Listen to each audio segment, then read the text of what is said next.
Welcome, welcome, welcome back to Truth Quest. My name is Moriarity. I will be your host, and we're going to go on a quest for truth together. Yes, we certainly are, because we're going beyond the range of strange, where the outrageous is contagious, and the paranormal is the new normal. Yes, you're truth questing with the Truth Quest with Moriarity. Here we are, shooting up high above the stratosphere.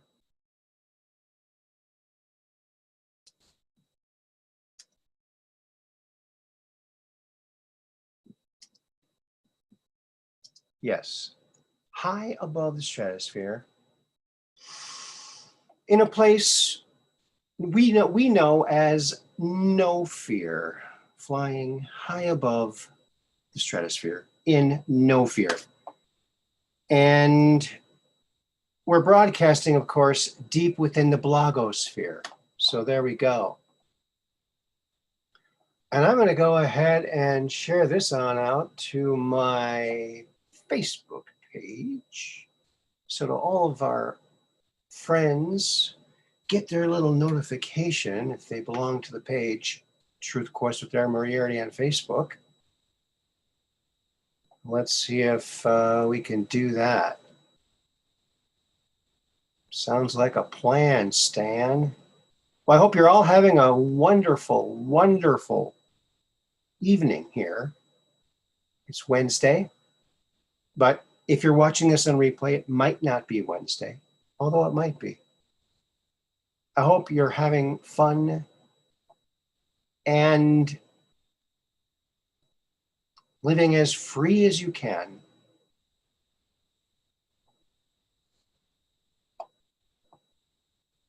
Wherever you are. And looking forward to the day when we'll all of us on this planet will be free.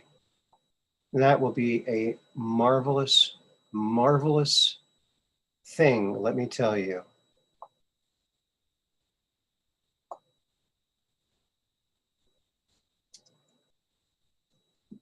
Yes. All righty then. Well, let's see. Oh, Catherine Weiss. Hello, first one here. Good friend of the program. Glad to see you. And Mud Rabbit. Hello. All right. Well, I guess I can. I think I'll be able to. I'm logged in under the right. See, I have it. Apparently, I have another Google account for some reason. I don't know. Maybe it was for my last job, and I don't know how I got onto that from the last time, but I guess that's what happened. But I was very confused, so I'm sorry about that. So here is the meeting stuff. I think they call it stuff. And I'll get that one tap mobile stuff too, all right? That one tap thingy dingy.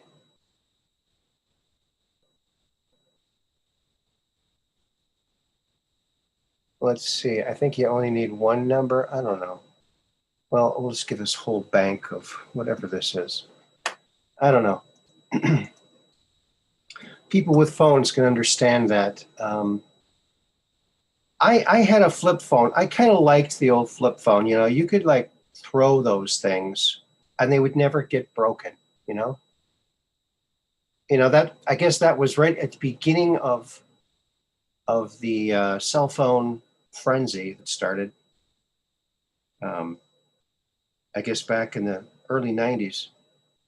And Motorola, I guess they said, hey, look, we're going to be making phones here. Let's make them like AT&T makes them, indestructible. Well, then every other phone maker didn't do that, and they had cheaper ones. So there you go. Well, I hope you're having a very fine, fine evening, friends. And if you'd like, you certainly may call in And I should have everything there. I think that's all the pertinent info. So there you go. Boy, some election we had the other night over there in Virginia, huh? Also looks like some chicanery has happened over there in New Jersey. They had 100% of the votes tallied, and one candidate won, the Republican, and then in the morning, only 87% were reporting, and now the Democrat, or the lead went from a very large amount to just a small amount now. And it's very obvious what they're doing now to a lot of people. So beautiful day there, Mud Rabbit. Oh, that's good. It's very crisp here, very cool, shall we say. There were a couple of flakes coming down the other day here, but nothing stuck. Only very few flakes that I saw.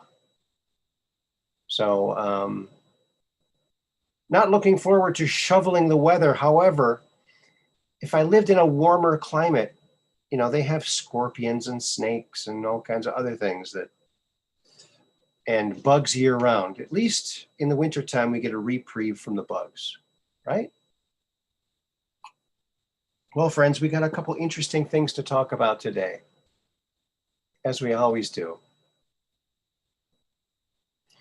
Let me see here. Okay, so now, for one thing, our friend Caillou Harris, who called in the other day, he mentioned the Betts silver ball that was found, and that thing, that Betts ball, this ball that landed in these people's property in March 26, 1972, they noticed this thing was some burning area, burning brush, and in the center of that burning brush, something that fell from space or something, was this round ball. And they thought, well, this is interesting. There was no damage to it. They put it on a shelf, and one day when he was playing his guitar, all of a sudden it started making these tones. And when they put it on the floor, it would roll around. It would roll around, it would follow you. You give it a little push, it would go around and do a bunch of maneuvers and go around things and come right back to where you were, where it started, under its own power. So now Caillou Harris did a great job of describing the story. So they were concerned what this thing was. I mean, they put it on top of the coffee table and it would roll to the edge and it would stop before it went over the edge. Then it would change direction. And before it went over the edge, it would stop. It never went off the table. So they brought it to, I believe the Navy was the first people they brought it to. There was a naval research place nearby. So they brought it over there and they said, look, we want to know if this is yours, if this is, the United States military's property, please examine it. And, if it's not U.S. Property, U.S. government property, we'd like it back.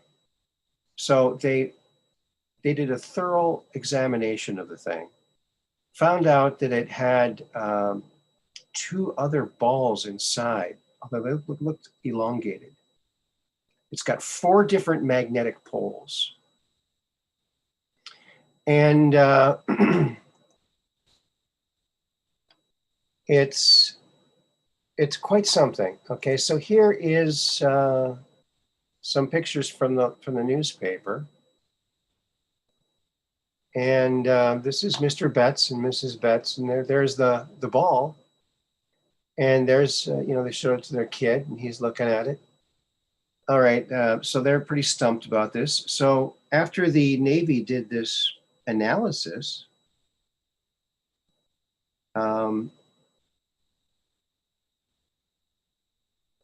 It can also withstand 120,000 pounds of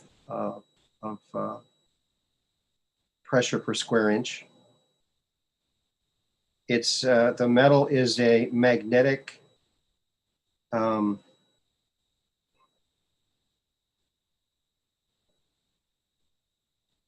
a metal magnetic Polaris alloy, number 431. Okay. It can withstand high temperatures. It was 7.96 inches in diameter, and it was 21.34 pounds. So one of the outfits that that studied this thing was the Omega Omega -1. It was some kind of I don't know what it was, some kind of company. But Dr. Hynek and Leo Sprinkle and a bunch of other people see the story got out, and it got to be big news back then, apparently in the 70s. And so I think it was the Inquirer. They hired all these scientists, Dr. Hynek, Leo Sprinkle, and a bunch of other people and government people to study this thing and give their findings. Well, none of the scientists would venture to guess what it was or where it came from because they didn't want to lose their careers. So really it was a nothing burger from the start. I mean, that's what those things are. So what happened was, so then they got it back. I can't believe they gave it back to them. And then, they kept, people kept calling them all the time, bugging them, news outlets from all over the world, I guess, all over the country.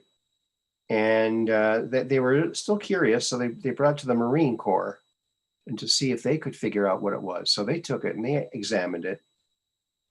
And they determined that if it should be pierced, if someone tried to pierce it, it could release some kind of atomic, hello, Green Dragon 64, some kind of atomic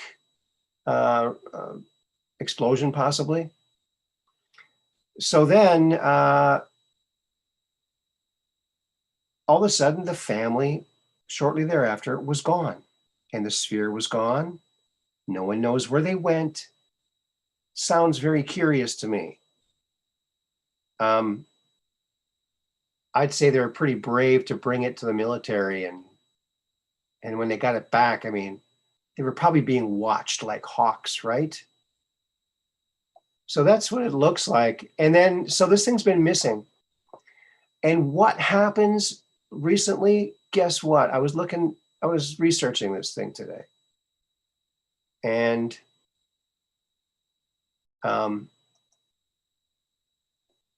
I found another one. They found another one, folks, actually about 10 years ago, apparently, in Mexico. 11 of these things were found on this person's property after a UFO sighting. And take a look at this. It's pretty incredible, folks. It's pretty incredible. Oh, I guess it's not there. It's over here. Hold on a second. Alrighty then. Thought I had that up there. Has to be up here. There it is. Okay. I wasn't going crazy. Okay, so here's what it looks like, friends.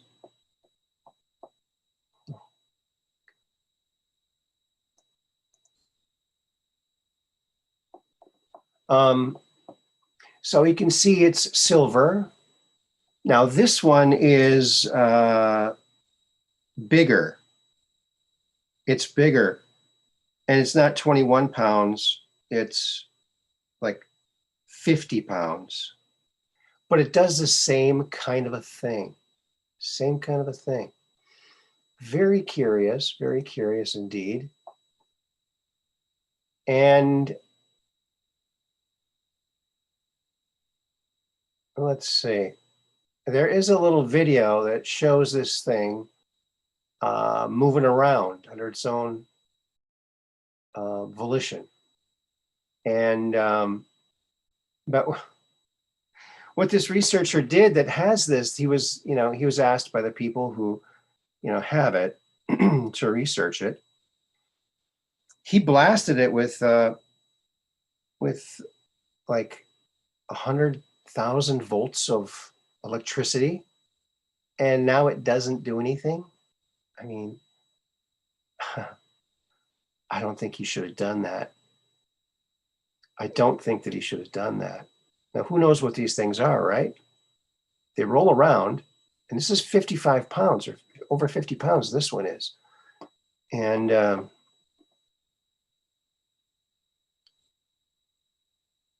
so let me see if I can find that video. Let's see. It'd be right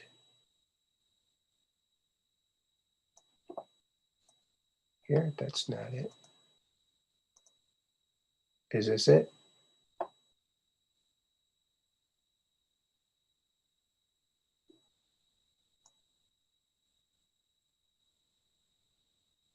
Oh no, that's not it.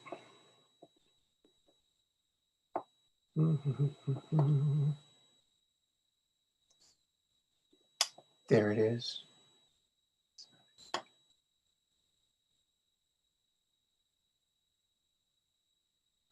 Yeah, well, where did it go, folks? Oh gosh. You know what? Oh, I think I know how I can find it. Hold on a second here, friends. I just have to do some technical work here, as usual. Someday I'll have a technical assistant. Wouldn't that be nice? And then,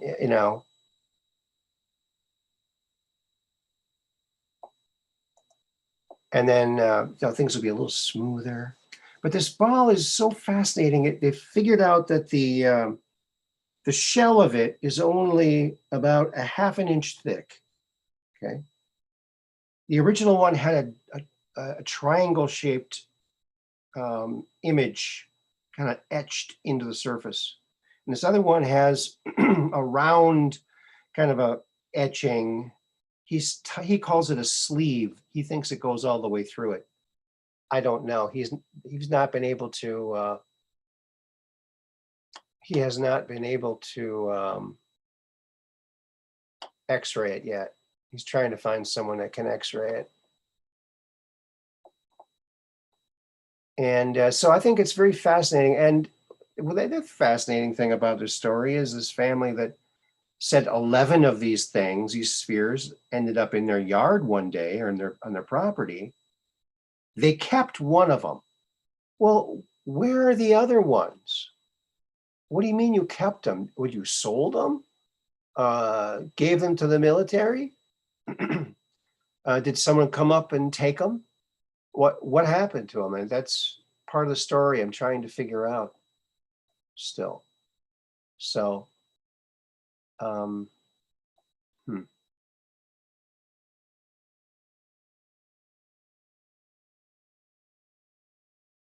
Here it is.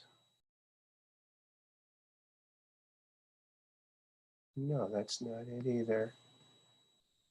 Here, this is the one. Okay. All right, I found the video. Now I have to detach it from the rest and then move it to a smaller, compact size and bring it to the point where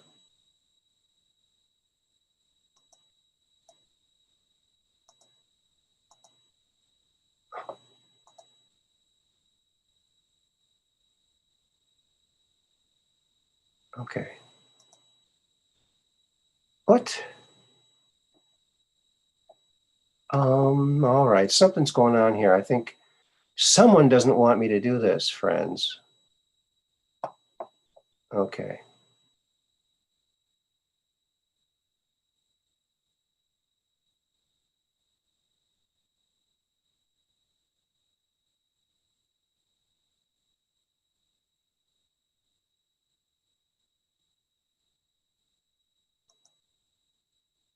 Okay. So this is from Paranormal News Today. So go give them a subscribe. And so here's this guy.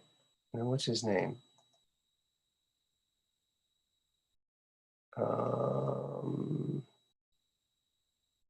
Let's see his name. Okay, well, all right. I'm going to get this up on screen and we can watch this ball roll around. Won't that be fun? Doesn't sound so interesting now, does it? But it is interesting. Trust me. Okay, so that should be here. There it is. Lo and behold. How do you like that? All right, now the video might be a little choppy. I'm not sure. So excuse me if it is. So let me know if, turn this on. Okay. And the guy's had it for years, so and we're checking it out, and confidence is high that this is not something normal, something explainable. So, and like I said, you can see the video. I don't have no idea for a fact that this is part of a UFO, but I can't say that it's not either. So, hello, this is Ryan Dawson. Ryan Dawson. Personal with Jim Martin's spear. We came over here. We measured it. It has a circumference of 32.75 inches, 85 centimeters. We have a width of 9.75 inches. It has a weight of 50.6 pounds. The radiation is 0.94 YSULH, whatever that is. Anyway, let me show you.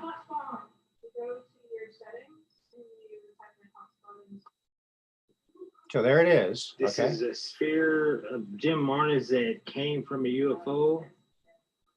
I want to show you one of the. It seems to have this sleeve in it. He calls it a sleeve. There's a very tight circle.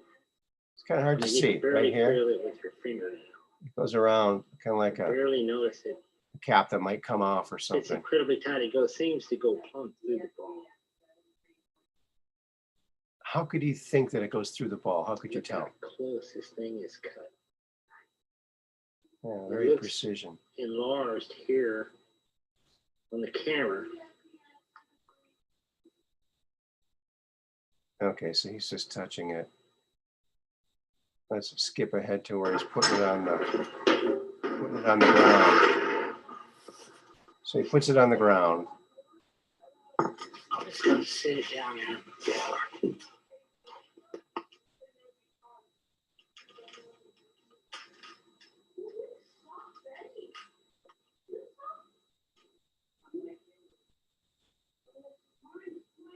So it kind of rocks back and forth, There's little grooves in the tile, but doesn't seem to hold it. It goes wherever it wants to go.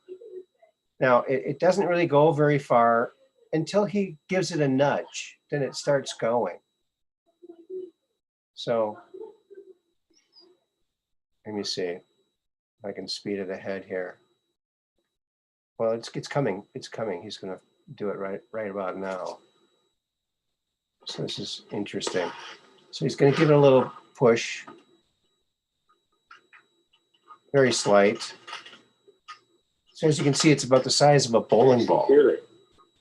So it went forward. Now it's coming back.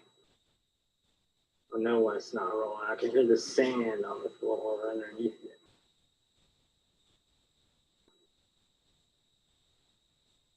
See, look, it's rocking back and forth. There it comes. Look at this. Wow. It's going around that pole. Look, it did a circle. Look at that. Now it's hiding from him. It's like distancing itself from him.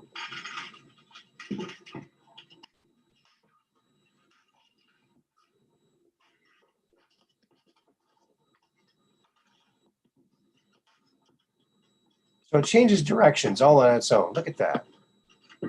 It's a 50-pound ball. So, So what is it? Sounds like it's hitting little pieces of dirt, like they need to sweep the floor there. Interesting, huh? Look at that thing. Now, unless there's someone in the basement with a high-powered magnet walking around, I don't know. That's the only thing I could think. There is another thing I thought of too. But if this is like the Betz sphere, which it looks like it is, although it's a little bit bigger, it weighs more, it seems to have the same kind of abilities.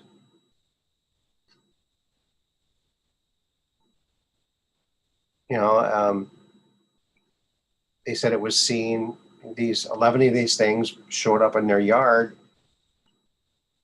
10 years ago after a UFO sighting. So the UFO dropped these things. They're like, checking out the environment. And then they'll like roll to some other location to give all the information they absorbed. There are also the Betz sphere. When the military tested it, they found, and also the Betz noticed that when they left it out in the sun, it seemed to get energized, but no other kind of rays would get it energized. So that's pretty interesting. What do you think about that? Isn't that bizarre? Isn't that just bizarre?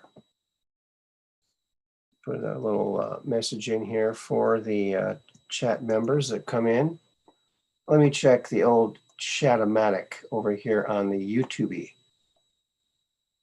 UseTube. Yeah. Guy Incognito, how you doing? Abby, hello. Welcome, welcome.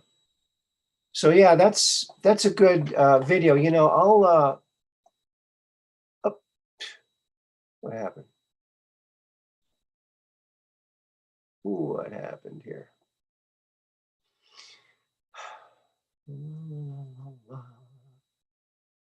Oh, there it is. I'm going to put this into the chat, all right? So you can look at this. He goes over the whole Betz case, does a really good job. It's a great little video. And if you're interested, check this out. It shows that same footage I just showed you. And give him a follow. Paranormal News. So it looks good. It's a good little thing. So yeah. When Caillou Harris talked about that, I remembered the case. So I looked it up today. I found a number of different articles, but this video was very good. Very good. So highly recommend it. Go check it out. And yeah, and remember to like, share, subscribe, hit the bell, and leave a comment. That helps with the algorithms, those crazy algorithms,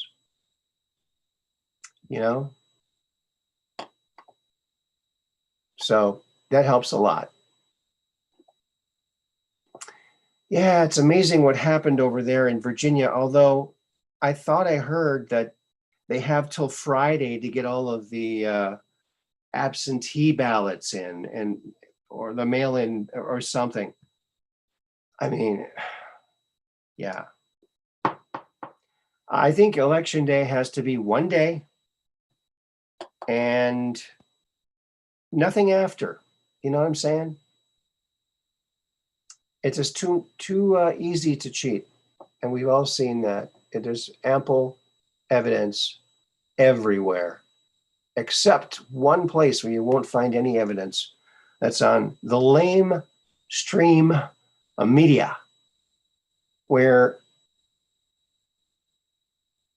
are you hearing about EBS coming and Trump press conference coming from White House? No, I did not hear that.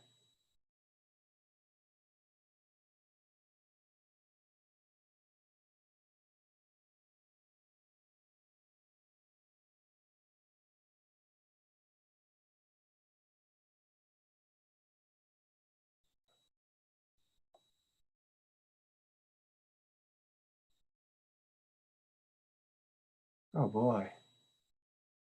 Hi, Sandy Sue. So yeah, very interesting indeed. Round spheres that roll around, all on their own, are energized by the sun. Well, you can put them on a coffee table. It will roll to the edge, but it won't go over. It'll change directions, but it will never go off of the table. I'll tell you, I need a bowling ball like that. I'll never throw a gutter ball. That's probably what it is. Some advanced race noticed bowling and they said, hey, we could help these humans. We'll give them balls that will never go in the gutter. And they're probably going like, how come they haven't figured it out yet? Well, probably because they didn't put 3 holes in it for your fingers. So maybe that's what it is. You think? I don't know. I just don't know.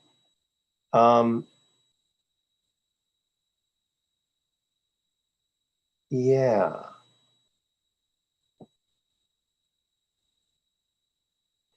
Yes. Artist 61, hello. So now are you an artist born in 1961? Is that what that means? I was born in 62. Where were you in 62? Right? Yeah. All righty then.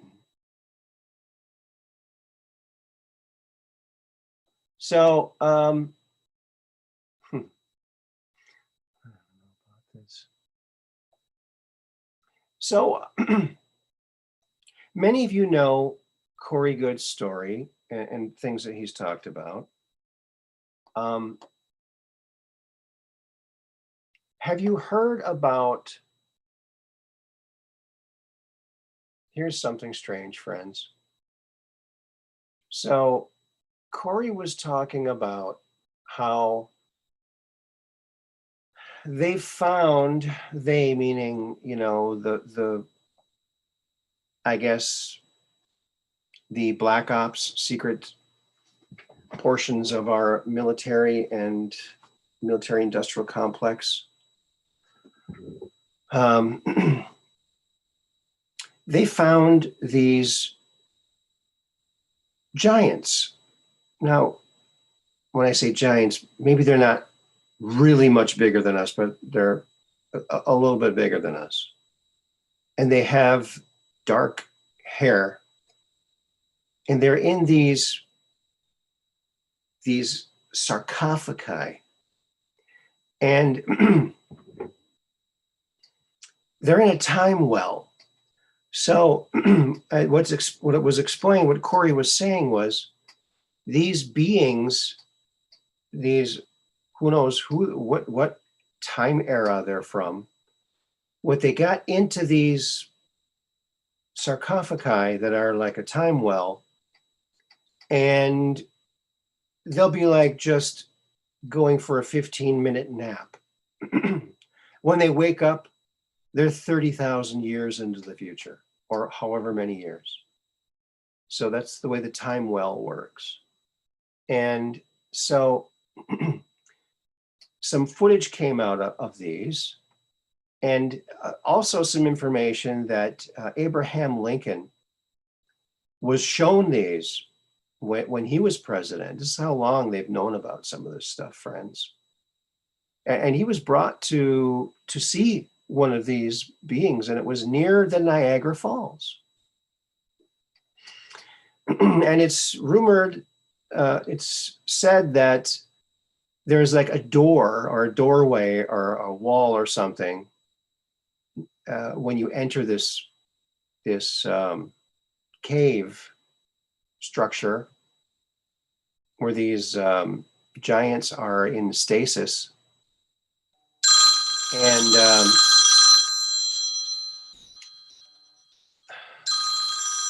he signed his name. Abraham Lincoln signed his name. Hello, Max. Yes. How are you doing today? Good.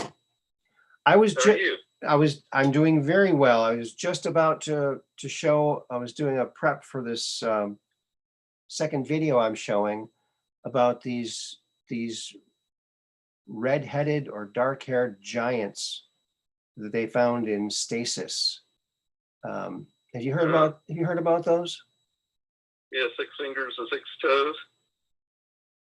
I don't think so. I don't think that they have 6 fingers or 6 toes. I don't know. Maybe we'll have to. I've actually seen pictures from a friend of mine. A friend of mine was in a nursing home, and they showed me this red-haired guy that was there, and he had 6 fingers on his hand. Okay. And he's a tortured soul because he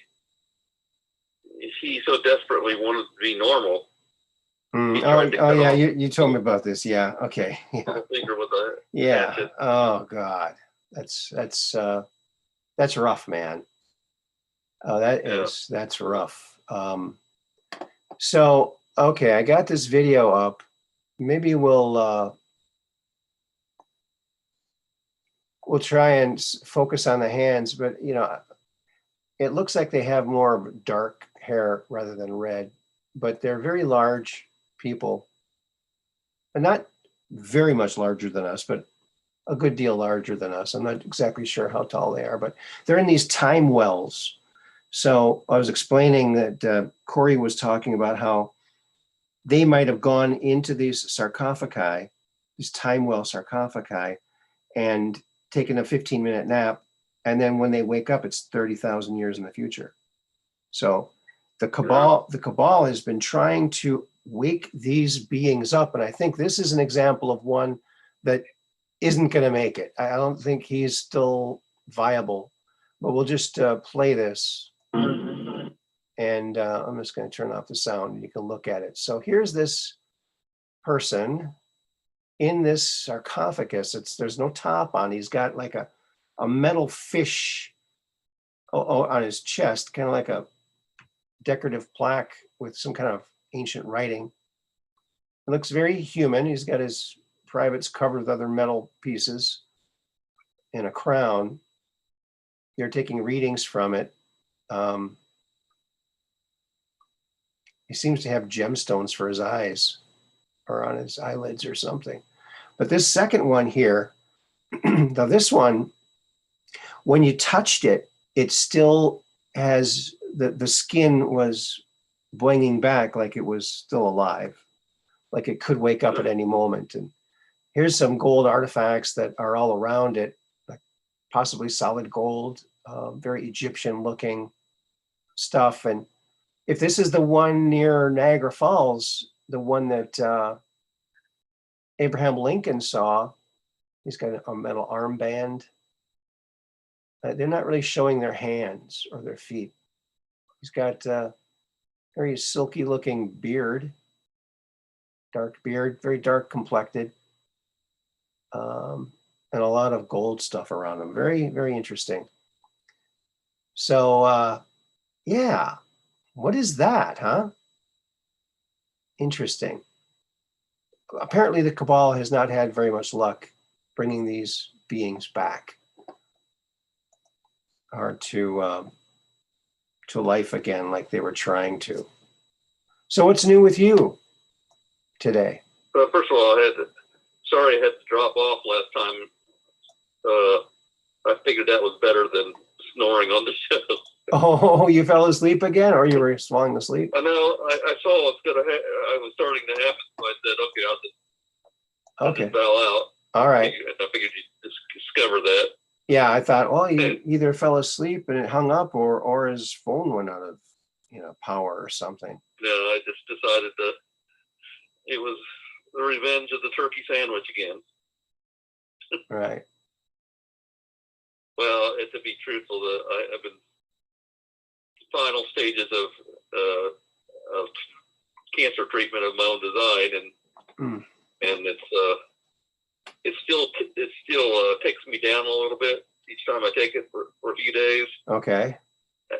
And that's the only indication that I still need the treatment is just a few side symptoms. I no longer have any pain associated with it.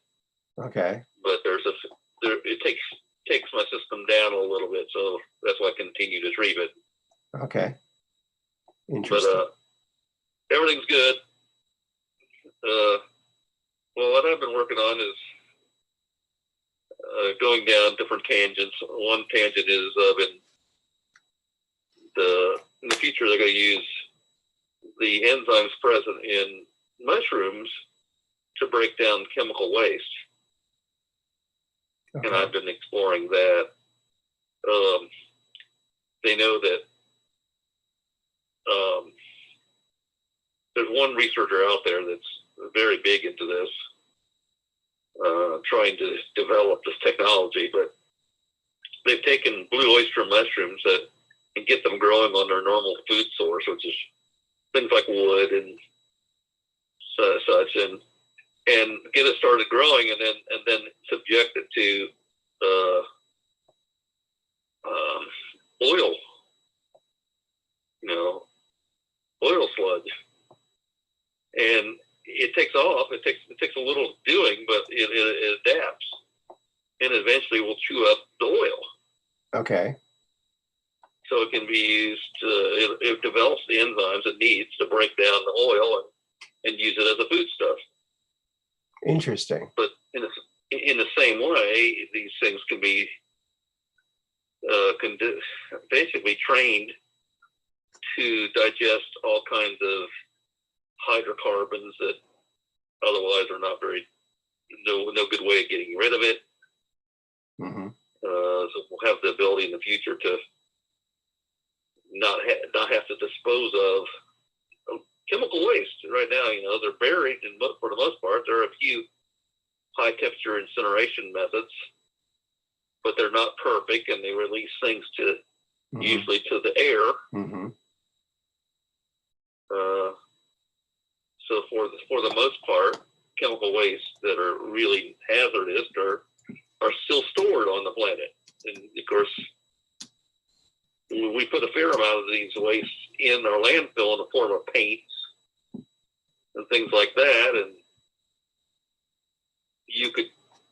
technologies exist to dissolve away the paper in the landfill, and of course we could recover metals in the future, and we could cover plastics, but we still will be left with these things like paints and shellacs and varnishes and other chemicals that are in household use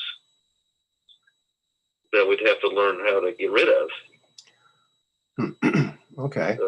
I went to school with a guy who he designed or discovered a microbe that eats oil.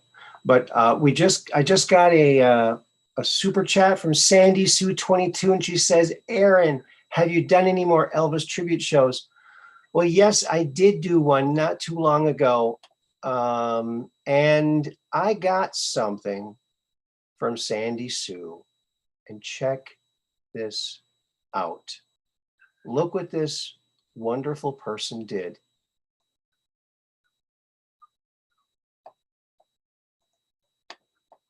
This is a picture of me and me here. This is Elvis, and he is like giving me blessings from above. And this is a beautiful piece of art by, oh my gosh, now I'm forgetting her name. She's from Poland. Let me get back here. I can check really quick what her name was.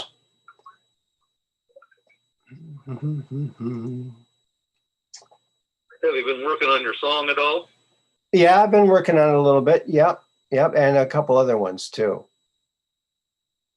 I started working on one sung to These Boots Are Made for Walking. Okay. I'll just get, folks, if you weren't here at the last episode, we were talking about we need a bunch of songs out there to tell the story of what we're going through in the deep state and all these things. And so we're just trying to creatively come up with songs. Think about it. Songs seem to be bypassed the control of the deep state. It might be an effective way to get the message out there to a wide variety of people. Mm-hmm. Anyway, one of the lines from the truth is made for talking, and that's just what we'll do. There you go. One of these days, old Durham will lock up all of you. All right, Max. Rapping, yeah, that's awesome, dude. That's one line. I've got a number. Get this guy in the studio. Hello, Deplora, Laura Brown Merrill. How you doing? I'm glad that you're here too. Yes, the artist is Dorota Cuba. Kadiba. Yeah, I'm not sure. I think it's a Polish name. But yeah, isn't that a beautiful piece of art? You know how in that song they repeat the same thing, some lines over and over again, right? Mm-hmm. So I change the words slightly each time. There one is like, we'll wake up all of you, we'll lock up all of you, they progressively get more intense. Cool. And I talk about, the 17th letter group. The whole idea is try to get facts out there and things like that tell people what's going on in a song. Mm-hmm. I've been experimenting with the Edmund Fitzgerald song. Oh yeah. Yeah.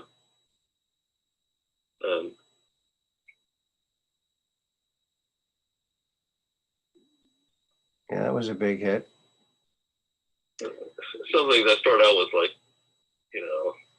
legend goes on of a time traveler from time traveler anon. I'm a man they call Ingersoll Lockwood. Oh, there you go. Ingersoll Lockwood. And tell about that and the Fourth Reich and whatever. Just all kinds of interesting things that are supposed to be tied to our current situation. Mm-hmm. That's excellent. It's fun. It's fun trying to find ways of weaving together a story, and you go through about 50 iterations before you find one that says, oh, that sounds really good there, Mm-hmm. Mm-hmm. So you got about 5 favorites that you kind of hang on to, and you're trying to, as you try to find the next verse. Mm-hmm. So you don't commit any of them to memory until you've got something that is good, Mm-hmm. Guy Incognito said something. I'm still down on Trump over blank crap, lollipop crap. But I wanted to return so everyone knows the election was stolen and the diddling can be stopped. Yes. Now, I do believe that Trump did that for a number of reasons. One, I think, might be to expose the whole industry. And there's no other way to expose them. There's no other way to wake people up other than to show them. They need to experience it. Well, he's in the position to move it along, too. I mean, otherwise, the deep state, if they came to power, they would push this down the road 4 or 6 years. Yeah, they would lock everything down for all that time, and the economy would be dead. But but also remember now, there was 3 or was it 4 presidents of African countries that did not go along with the thing that everybody else was doing, according to the WHO and all the other globalist Satanist regimes or arms, tentacles. And those 3 or 4 are now all dead, supposedly, of the lollipop, of the, I guess we used to call it the flu, but they're calling it something else now. But so how convenient that all the ones who were not complying. So I think that Trump had to comply. Otherwise, they might have found a way, even though they were trying to get rid of him the whole time. They might have tried a little harder to get rid of him. Remember, the biggest danger at the time was fear. Yeah. And and most people didn't know, or a lot of people didn't know at that point, that the dangers of this thing. So for them to think, okay, there's help is coming, mm-hmm. is useful for preserving the economy. Mm-hmm. So it's fighting fear as much as anything. Guy Incarnito says it's just that people are dying. Yeah, I know. I know it sucks. I trained several pilots who are about to be grounded and lose their careers in U.S. Air Force. He may not have had a choice. Yeah, it's really sad what's happening. I really do think this is the globalist Satanists, the world, the depopulation crowd. This is their fever dream, and I do believe they tried it 100 years ago, back in 1918, during the Spanish flu. Now, if you research the Spanish flu, you'll find out that more people died from bacterial pneumonia from wearing masks. So was that an earlier attempt to depopulate the planet? I think so. I think it was. I think a lot of the same chicanery happened back then. Yeah. I think we're discovered a deeper part of this that probably interweaved with some of the products that we got from China. Yeah. Might have been right. Might have been mm-hmm. Might have been toxins and things that dramatically affected our immune system to make us weaker. Yeah. It's like that. One of the first remakes of the Batman with that Tim Burton did. Mm-hmm. There was one where I think it was the one with the Joker, and they put these different chemicals in different makeups and different products you use every day. And when they're used in combination, like you're saying, they cause them to get that that stretched smile that the Joker had, and they die. So, and they show the newscasters, and every time they show those newscasters, they're not wearing makeup. They look terrible. They're unshaven because they don't want to put makeup on and maybe die. Well, do you remember we were having cat food and dog food that was coming from China that was found to have I think what was the name of that, melamine at the time. Yeah. And then there was baby food they found was loaded with lead. Remember? Mm-hmm. Yeah. There's been quite a number of these scares over the last 15 years. Oh yeah. And I think most of them were related to food that came from there. Yeah, and anything that has water in it from China, I would be leery of it because, I just don't, and I don't eat Halloween candy anymore because a lot of that candy comes from China, and I don't trust China. Never have. Yeah. I've never have trusted. And remember how people were pointing out at least 10 years ago, maybe 20 years ago, how all these experts in disease were dying under very mysterious circumstances. Mm-hmm. And nobody knew why. Well, I think we know why now, don't we? Mm-hmm. They want to get rid of these experts that might have been ones that would stand up and say, hey, this is crazy. Mm-hmm. Mm-hmm.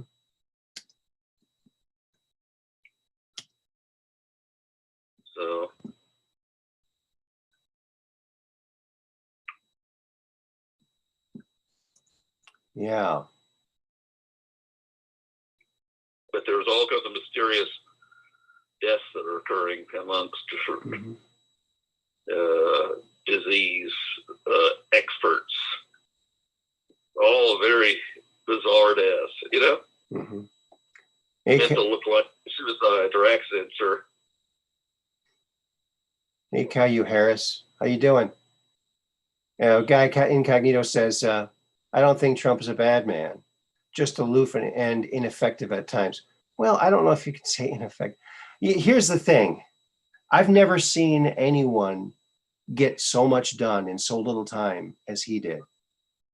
And you got to play the game sometimes. there's no way that anybody could ever do everything that everybody wants them to do. It's completely impossible. But he did the impossible. Look what he did. We became energy independent for the first time in 70 years, and maybe first time ever. Energy independent. We weren't importing any oil from the Middle East. That's why our gas prices went down. So Obama was an idiot when he said, "Oh, we didn't drill baby, because even if we drilled every square inch of land on this country, we'd still be importing oil." Well, we weren't. So that was proven completely wrong. I think Trump is really good at, he sees a challenge and he goes after it. He knows he can do it, and he just finds a way to do it. He's like unstoppable when he gets focused on something. See, the key to taking down the deep state is to understand what they were going to do or likely to do using Project Looking Glass. Mhm. And then weaving in your response to the things that they do, so that they don't know that they're actually triggering a trap. Mhm. So in that respect, you have to look like you're weak when you're strong. Mhm. Like the art of war, you know, that Right. he talked about. So he has to do things to the deep state says, "Oh yeah, that's exactly what we wanted," without them realizing that he's just laid out the trap, another trap. Mm-hmm. In essence, that's how the military is winning the game. Is all along they've laid these things, and the deep state stepped right into it, Mm-hmm. thinking they had the upper hand until the trap is sprung. Mm-hmm. And I contend, of course, what happened on January 6th is one of those. Yeah. That they let them declare. Yeah. The insurrection, Mm-hmm. and that's what he wanted, because that's what he needed in order to remain in power legally. So he let them do they thought they were, they thought they had created this great thing that could pointing him out as being the bad guy. Well, in fact, they were enabling him to remain in control over the whole situation. Mm-hmm. And people say, well, why can't he just turn it around right now? Well, you got to wake people up, because if enough. Remember, even a fascist regime has to have popular support. If you can break that popular support, the fascist regime can't survive. Yeah, well, I don't think that's what Biden doesn't have any support at all. Exactly, that's the whole point. The only support he has is from his depends. That's the only support he has. When the support gets broken, see, their plans start to fall apart. Mm-hmm. And it sets it up. Remember, I don't know if you remember from the drops, they talk about the military would not get involved unless the popular support dropped below 30%, which is clearly done that. Yeah. So, and there's a reason for that. That's like I said, because it's even a regime like that has to have support in order to sustain itself. If Hitler didn't have support, he would have been toppled much earlier. He was very popular. He did a lot of things right. for the people in the early days, and I actually talked to some people who lived there, and they said, oh yeah, they had like these saving stamps, and you could buy a car with them, and Right. a lot of things were And improving for the common people. And so, like you said, they got the support. Things. And one of the most disgusting things is that the Christian community were behind him. Mm-hmm. See, you see how easily we can be misled by propaganda. We can quickly get on board and support someone who's otherwise evil. Mm-hmm. So this is where we have to be discerning. You know, we've all participated in helping rhinos come to power. Mm-hmm. You know, we didn't know we had to be so discerning about what they really stood for.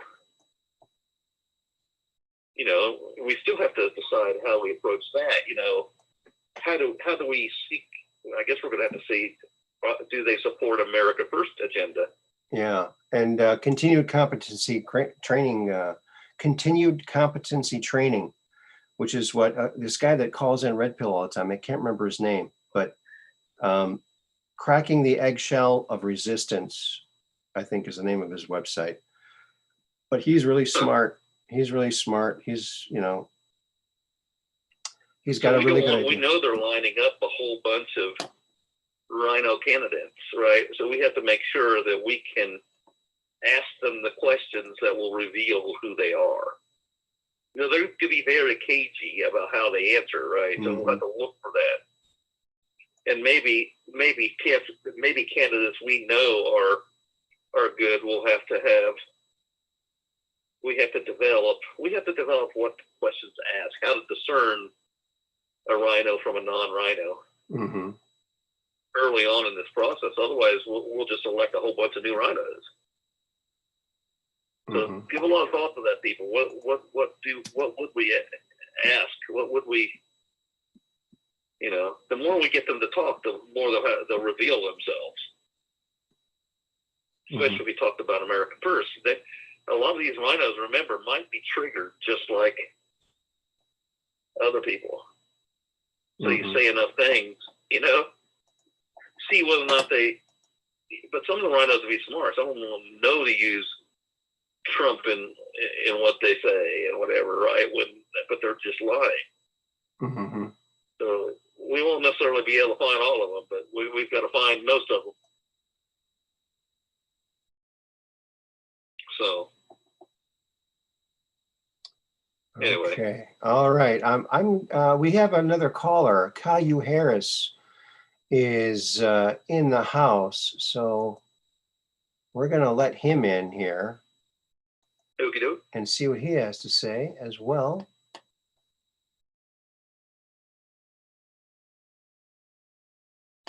And there he is, Mr. Harris. How you doing? How you doing? Can you hear me?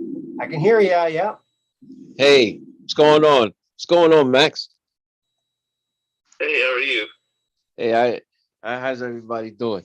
I just couldn't resist to join in again. I'm sorry. It's okay, man. Yeah. Hey, I don't know if you caught the first part of the show, but I did a little studying up on those that Bet's sphere you were talking about, and you know they found another one. Did you know that? Oh yeah, no, I didn't know that. Yeah. Well, if you watch the show, the replay of the early part of it, you can see it. But yeah, apparently there's this property in Mexico, and this family, there was a UFO sighting 10 years ago, and it left 11 of these things in their yard, in their property. Whoa. Wow. And but they kept one of them. They didn't say what they did with the rest of them, but they kept one, and it rolls around. You push it a little, it goes around, and it comes back to you, and it does all the things that the Bet's sphere did. But it was like a little more than 9 inches in diameter instead of 8, and it was 50 pounds instead of 21 pounds. So it's a lot heavier, but it's very similar. And the Bet's sphere had a triangle impression on it, like an engraving almost. But this other one has like a round image etched into it, or he calls it a sleeve. He thinks it goes all the way through it, but very fascinating. So yeah, there are more of You them. think if they could make that into a programmable bowling ball? That's what in fact, that's what I joked. I said, maybe some advanced civilization said, hey, we could help them because it doesn't go, because you could put it on a table and it goes to the edge, but it doesn't go over. It changes direction, but it never goes off the edge. It never has, so it would never go in the gutter. So this is a gutter ball proof. So, and they're probably going, boy, these people are stupid. They haven't figured it out yet. But now if they're listening to this, they know, hey, now there's at least a couple people who know. Well, more than a couple. More than a couple. But it had too much fun in the back. It didn't want to go back on the ball return. Yeah. You know, it's funny. I wonder what the origin of that ball is anyway. You know, these things. I wonder if they're like just some sort of metallic objects that just have some sort of physical properties that cause them to do that, or is this some sort of intelligent, beings in its own? Yeah. Makes you wonder. I know it. It sure does. Yeah. I the fact that this one was seen right after a UFO encounter, I mean, who knows? That could be government too, but it just seems like an alien probe. Maybe they drop them in different areas and they all kind of roll to one location and give their information. I don't know. Who knows? Yeah, that could be the case also. But I'm a toy inventor, and I've worked with a lot of very interesting inventors, toy inventors, and there is something. Now you can find this even on the internet. So if you take like a coffee can or any kind of a can, and you put two lids on each side, a lid on each side, and put a hole in the middle, and you put I think rubber bands in there and a weight, and you could like shake it, and then it'll like roll on its own. It'll look like it's doing its own thing. But so there are ways of making things so that they seem to be alive when they're really just a mechanical thing. Now, the Betz cube had 4 different 2 south and 2 north poles, 4 poles, which is impossible. And a liquid inside and two very dense other oval-shaped balls. And so very curious, very interesting. Very interesting. Yes, it is. I think it might remain one of the biggest mysteries of all. I don't think anyone's gonna solve that. I think they don't even know what happened to the family who found it. It was never seen again. Right, but this is a new one. Now there's a new one, and Yeah, the new one you told me. Yeah. well, let me get. I'll just put the picture of it up. I have a picture of it. Hopefully, I didn't get rid of that picture. I remember the story. Wasn't it found somewhere in South Carolina? There'd been a forest fire or something, and No, it was. the guy was looking. It was in Florida. It was in Florida in 1972, and Rat X would be interested in that. And he looked out over the place where that had saw something shiny, and he went out there and found it. Yeah, and it wasn't dented and wasn't burned, but the whole area around it was burned. Yeah, and then they tried to figure out what it was, and like Caillou Harris said, they gave it to the Navy, and the Navy examined it. They said, okay, if this isn't, we'll give this to you under one condition, that if it's not U.S. military property, we want it back. So they tested it for a few weeks or a certain period of time, and then they returned it with all the information.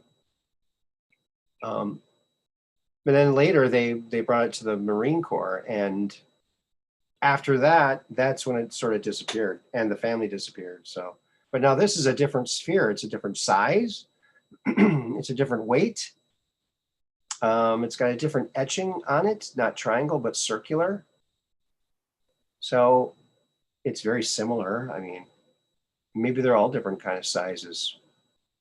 I'm really curious what the other 11 were in that property down in Mexico or New Mexico. 1972. Yeah. Don't tell Rad-X about it.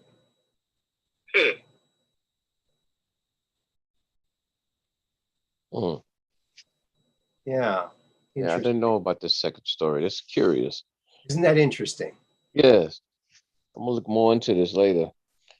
Yeah, I put I in the chat. I put the video link, so you can watch the guy. He actually does a really good breakdown of uh, the Betts case and this new case. So he does a really good a wrap up of it. Mm. So yeah, very interesting. Yeah, thank goodness someone found another one. But then he did an experiment on it, and he zapped it with like 1,000,000 volts, and now it doesn't do anything.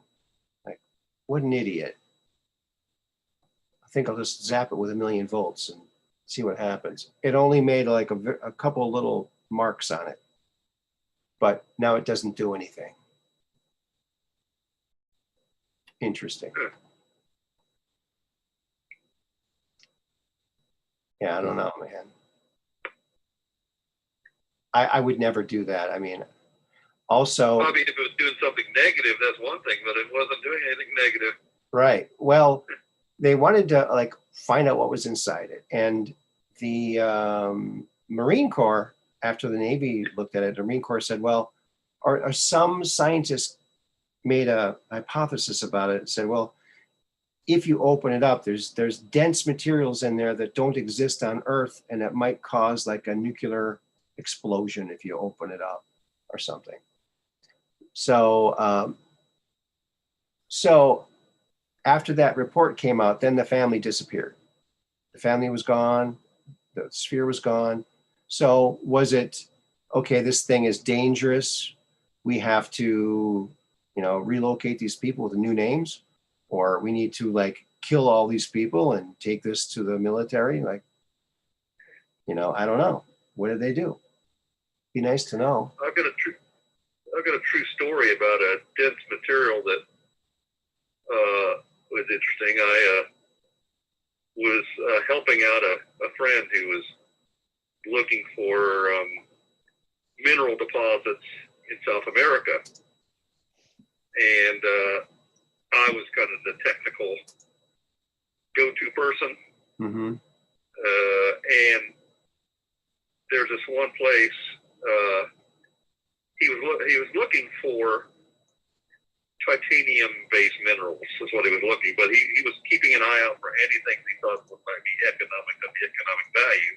Mm-hmm. And one of the titanium minerals is black. It's like a black sand. Mm-hmm. So anytime the natives and whatever tell him about a deposit with black sand, he'd go check it out. Well, he got to this one place which just looked like a mountain to him, a little mountain to him, from the ground. And every time he took a step up this mountain, he'd go hum, hum, each step, and he didn't know what that was all about. And he got samples of this, and he brought it back. We sent it out for testing, and it came out to be like, I want to say 85% antimony sulfide.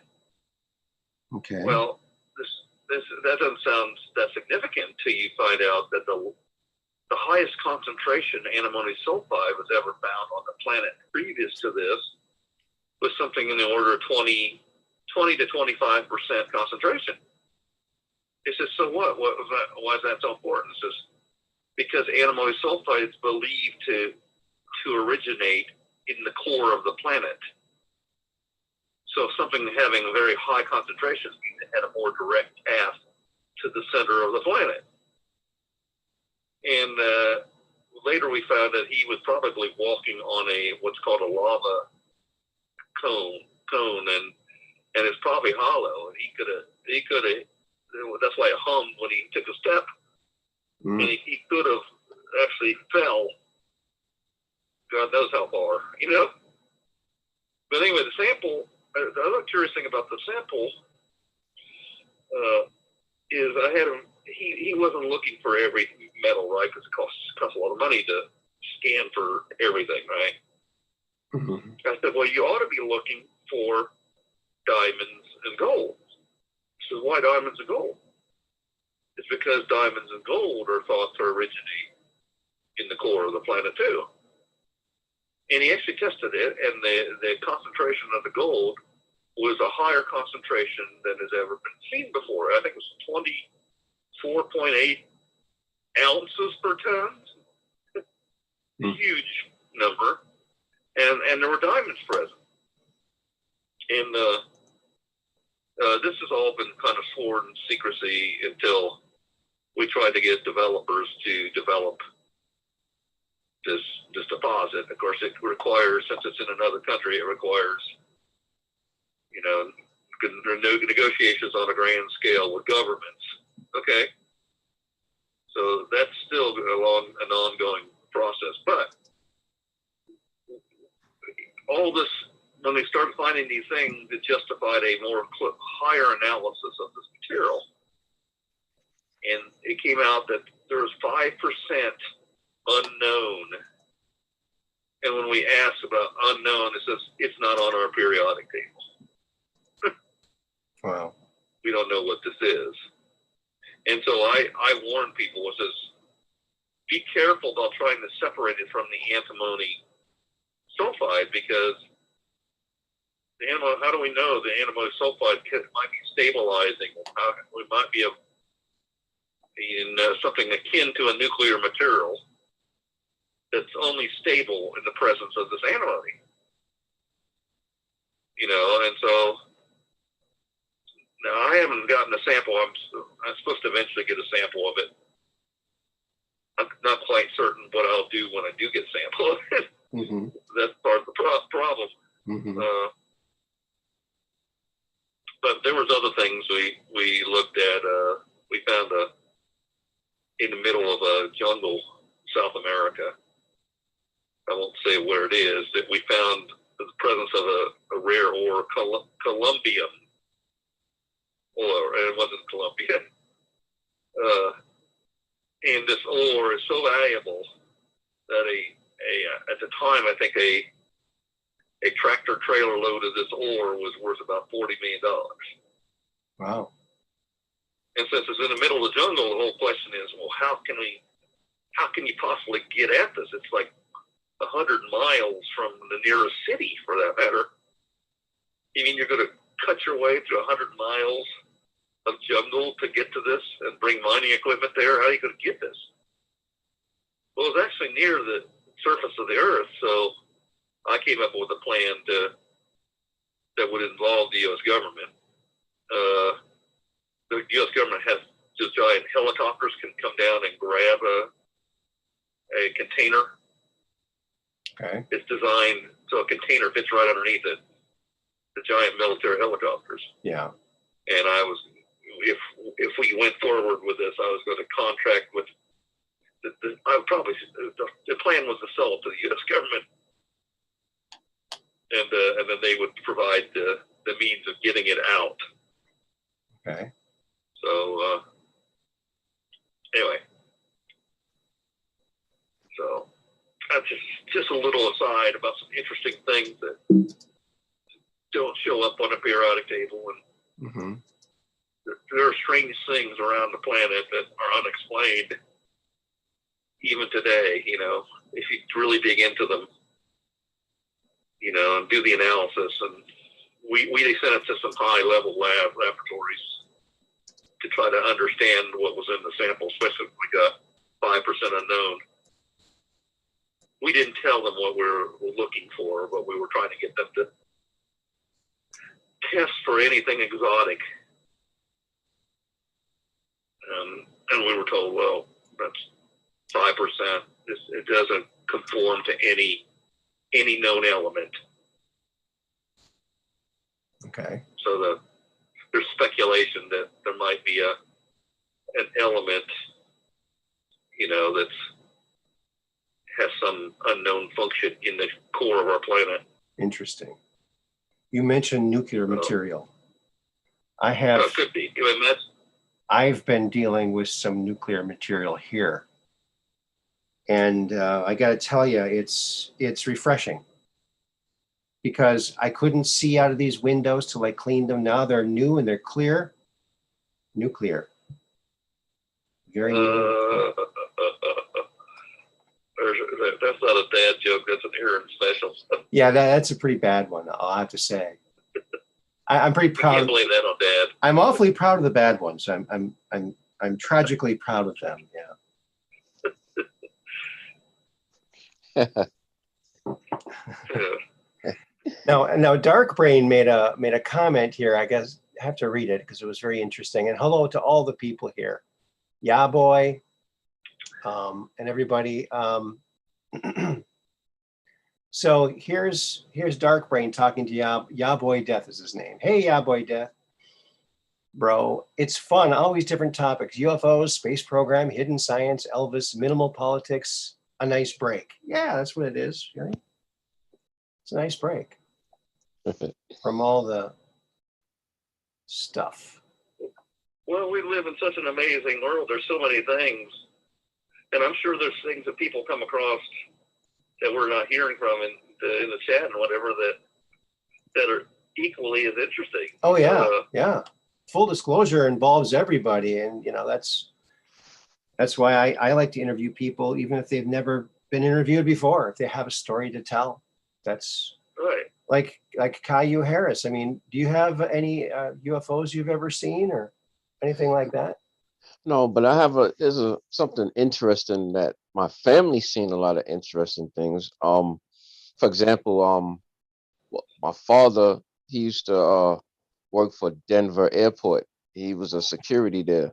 Oh, wow. Some years ago, and he had told me a story. And my father's not the type of person to lie about things. He just, he'll tell me something I know it really happened.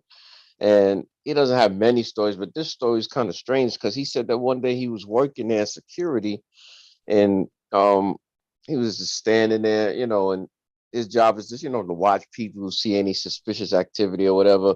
So he was just looking around, and he was looking at people's faces, the way they was walking or they was standing there, if they looked doing any odd movements or had any strange packages or things on them. And he had just locked his eyes on this woman who was talking to someone else. I think she might have been talking to another woman. And for a second, she wasn't looking at him. He was just looking at her. And he said for a split second, she had blinked her eyes. And then when she opened it, the eyes looked reptilian, like lizard eyes or snake eyes. Sure. And then the eyes looked like lizards. Then she blinked it again, and then they were normal. And I guess he said it might have been some sort of like a change that a split second change that she didn't realize it, or she realized it that she blinked it to make it go back, but he wasn't seeing nothing. He said he wasn't hallucinating. He know what he saw. He said it scared him so bad that he just looked away from her. He didn't want to make no eye contact because he didn't want her to know that he saw that. And it kind of makes me wonder, like, I guess some of these, draconians, they could be shapeshifters, and if they are, or they the reason that people see so many sightings, because there's a lot of cases of people see sightings in the woods of some reptilian-like creatures attacking them. Like there was a story in 1988.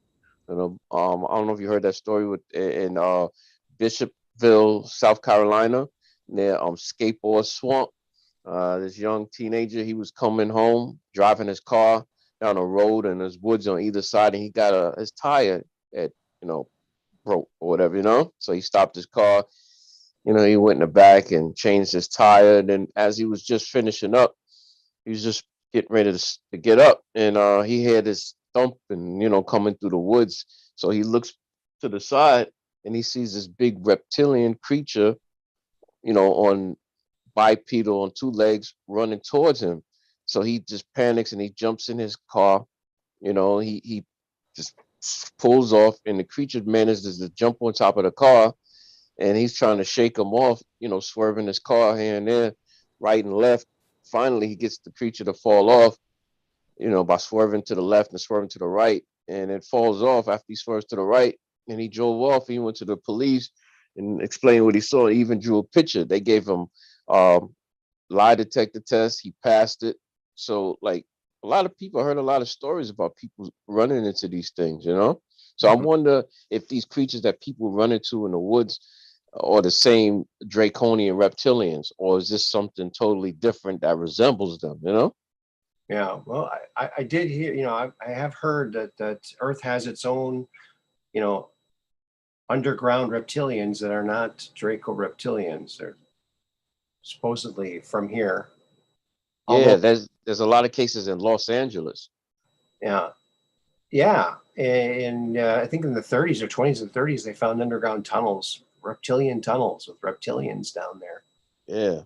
Uh, yeah, very strange. Yeah, there's a lot of recent cases in Los Angeles. Like, you know, there's a woman who was walking her dogs and she said that she was walking her dogs in, you know, in California, in LA, and it was at night, and then she saw, you know, I guess through the sewer, the manholes or whatever, she saw some eyes staring at her, and she just kept on walking. She was just like got panicked, and then they was coming up out of there, and they was, you know, chasing her or whatever, and you know, she screamed, and then I guess people came to her aid, or her boyfriend came downstairs and heard the screaming, and you know, he actually saw them, and then they ran back into the hole. Some of them ran some other areas and some places like that. But yeah, I heard of stories like this. You know, this Mhm. is it's crazy, strange. You know, I mean, I believe them totally because I know that the government knows about the existence of creatures like this and cryptids like Bigfoot and you know the werewolf dog man and stuff like that. Mhm. You know, I don't think these creatures are out really to harm people or nothing. You know, they just I No, believe they've been around longer than we have. You know, yeah, I think that that's probably they survive by staying away from humans. So you know, like most of them may live underground. Some of them may live in caves in the right. mountains. You know, and they know how you know dangerous men are. So that's why you don't hear too many sightings of them, but you do hear some here and there. But I think they're just you know creatures that have been here on this planet longer than we have, and they just, you know, have a community of their own, and they have some sort of an intelligence that they smart enough to stay away from man. Mhm. You know, Yeah. Well, yeah, yeah. It seems like I always have missing time whenever there's a full moon. I don't know what happens. My shirt gets all ripped. I don't know what happens. Something happens. Uh-huh. Just kidding. Yay, yeah, Virginia. Yes, Virginia did it, didn't If it don't make him angry, you wouldn't like him when he's angry. they? Yeah. Yeah. Yeah. Okay. I You got don't turn this. green, do you? No, I got this. I think I showed this before. It's a meme. BBC News, BBC trending. How should you talk to friends and relatives who believe conspiracy theories? Here's what you say. Hey man, you were right this whole time. I'm Yeah, sorry. welcome to the pandemic. Yep. Yeah, boy, this pandemic, man, I can't even this fake pandemic, really. Plandemic. It's something else, man. I still can't believe people are still wearing muzzles when I invented the Invisimask so long ago. And people just, I wear my shirt, my Invisimask shirt, as often as I can because then, I can show off the Invisimask. This is the Invisimask shirt. You can get it from the merch shop. And when you walk into that shop with no mask on, point to your shirt and say, hey, look, I have state of the art Invisimask, totally protected. Stand aside, peasant, right? Stand aside, let me in. Yeah, okay. The Brooklyn Way says Daddy Elvis croons at the moon and loses track of linear time. How did you know? I mean, are you psychic? Yeah. Your Invisimask works really well, Brooklyn Way? Yes, mine does too. Yeah, it's self-cleaning too. Amazing. It doesn't inhibit food from coming in, and it's self-cleaning. It works with your immune system, and it's 100% free. And you already have one on. It teleported one to everyone's face, so you don't have to worry. I have a friend your Invisimask has saved her life. Yeah?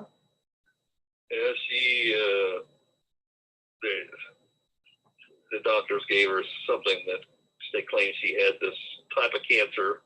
Mm-hmm. And I showed her, though, it's related to, it's a type of cancer. This is how crazy the world has gotten. There's a couple of abnormal cell growths, which technically is cancer, right? That's what they define cancer as, abnormal cell growth. Well, when you have low thyroid function, there's two kinds of cancers you get, or two types of abnormal cell growth. Well, the response to it is to give you something called hydroxyurea. And hydroxyurea literally starts destroying your immune system. And she got talked into this. I said, no, you don't understand. This is a condition related to your thyroid. If you get your thyroid back to normal, that goes away. And I had to prove it to her. You know, they're calling this cancer, but it's completely controllable by adjusting your thyroid function. Mm-hmm. Well, anyway, she got talked into it. More or less destroyed her immune system. They said a simple cold could kill you, right? So this she first started this in the beginning of the pandemic. Well, obviously she's been on pins and needles about what happens if COVID comes to the house.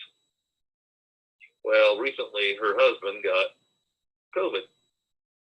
Didn't touch her. I think if it would have touched her, she would have been dead. Yeah. But your Vizamask Good. saved her. Well, yeah. You know, it's not every day you can save humanity, and you know what? I'm just humbled by it.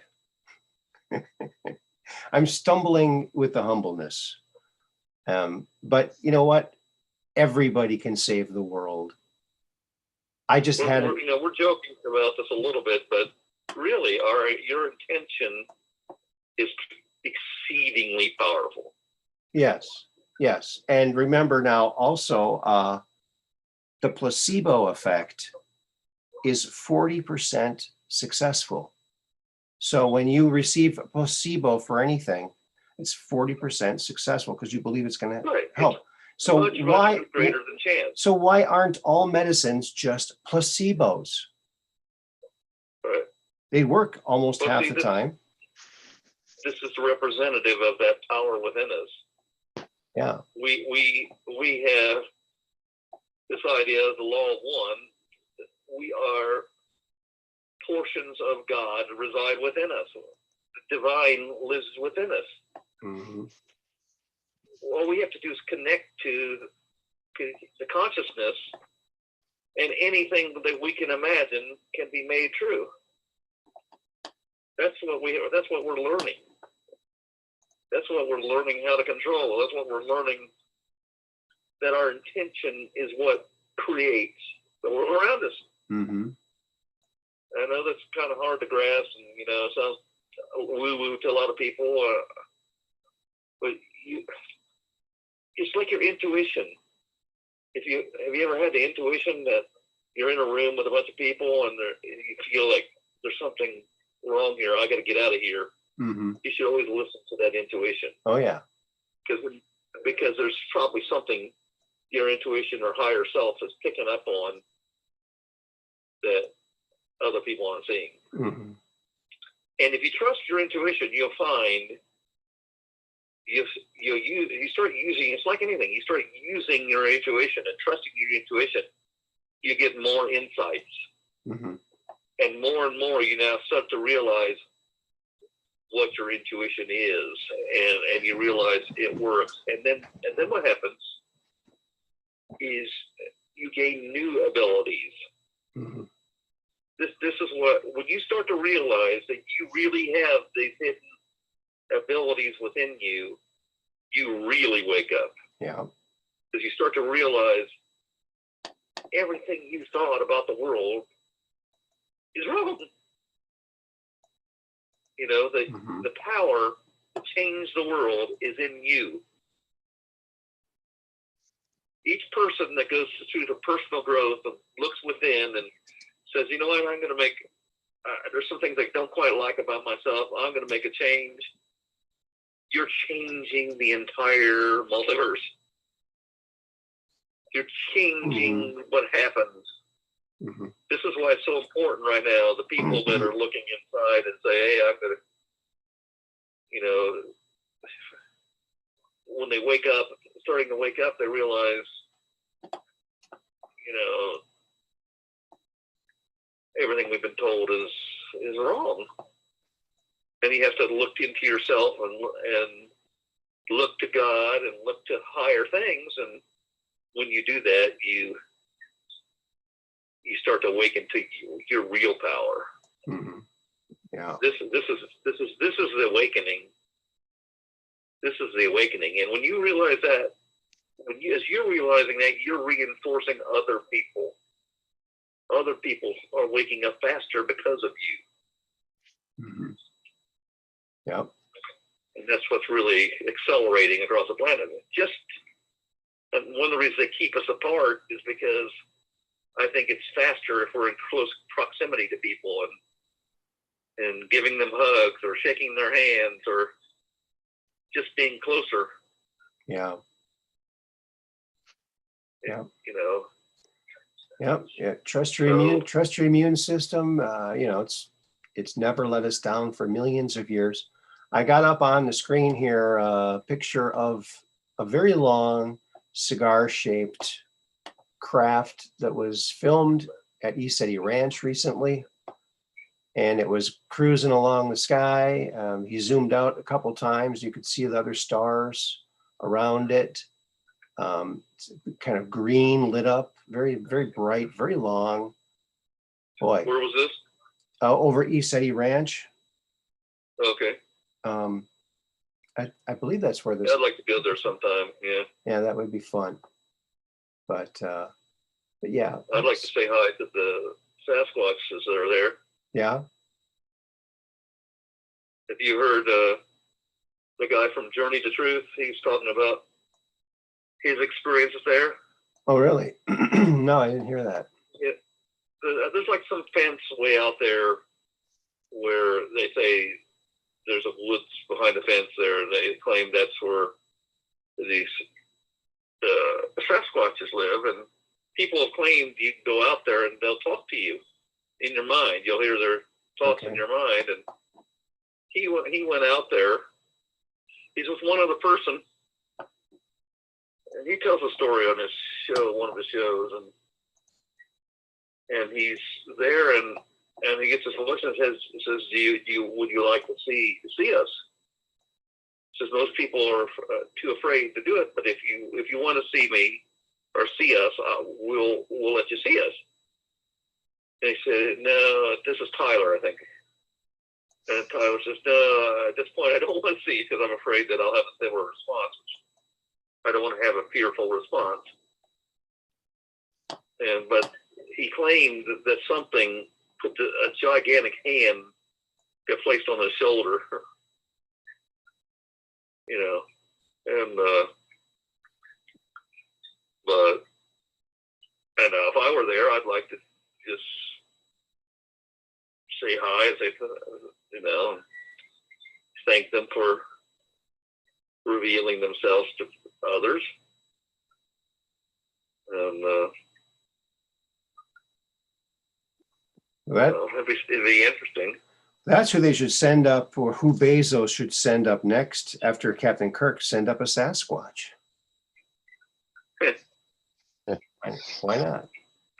You know, that's true. They do talk to people telepathically, you know. They do. I heard that the dog men do that too. Yeah. Yeah.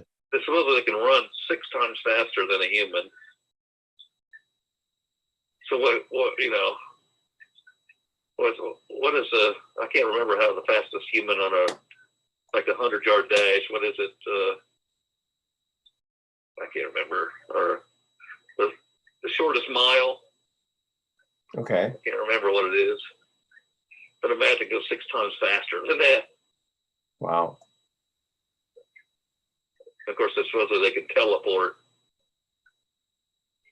Wait a minute. You wouldn't be. Wait a minute, know. Max. You wouldn't be talking about the $6 million man, would you? No. Okay. But there was that was my favorite episode, isn't it? $6 million man, where he's got to encounter Sasquatch. Yeah. And it's protecting some facility. Yeah. That was a cool one. That was a great show. And I saw one of these things at the end of a DVD or something. They tell you what happened when that show was being made. Mm-hmm. And Lee Majors was saying, he says, we didn't have any practice takes on this thing, and this guy, at one point, he's supposed to jump down on top of me, and I thought I was going to die. He said, because I get crushed by this guy. It was Andre the Giant, I think. Oh yeah. Oh man. Yeah. Andre the Giant. Was the guy in the suit. Nice. He says the first time this happened, he thought he was going to die. He says, but this guy had so much self-control. He says, he was so happy to be alive. He says that when they took the take of that, the fear was real. Mm-hmm. Yeah, I bet. You know? I bet. Yeah. I heard a similar story about on Rocky when Sylvester Stallone told Dolph Lundgren, he was like the Russian boxer in one of these movies. Right. He said, okay, in this next shot, I want you to really hit me hard. He goes, really hit me. And he did. And he was in the hospital for 6 weeks, but they kept that in and it was like a really good take. Now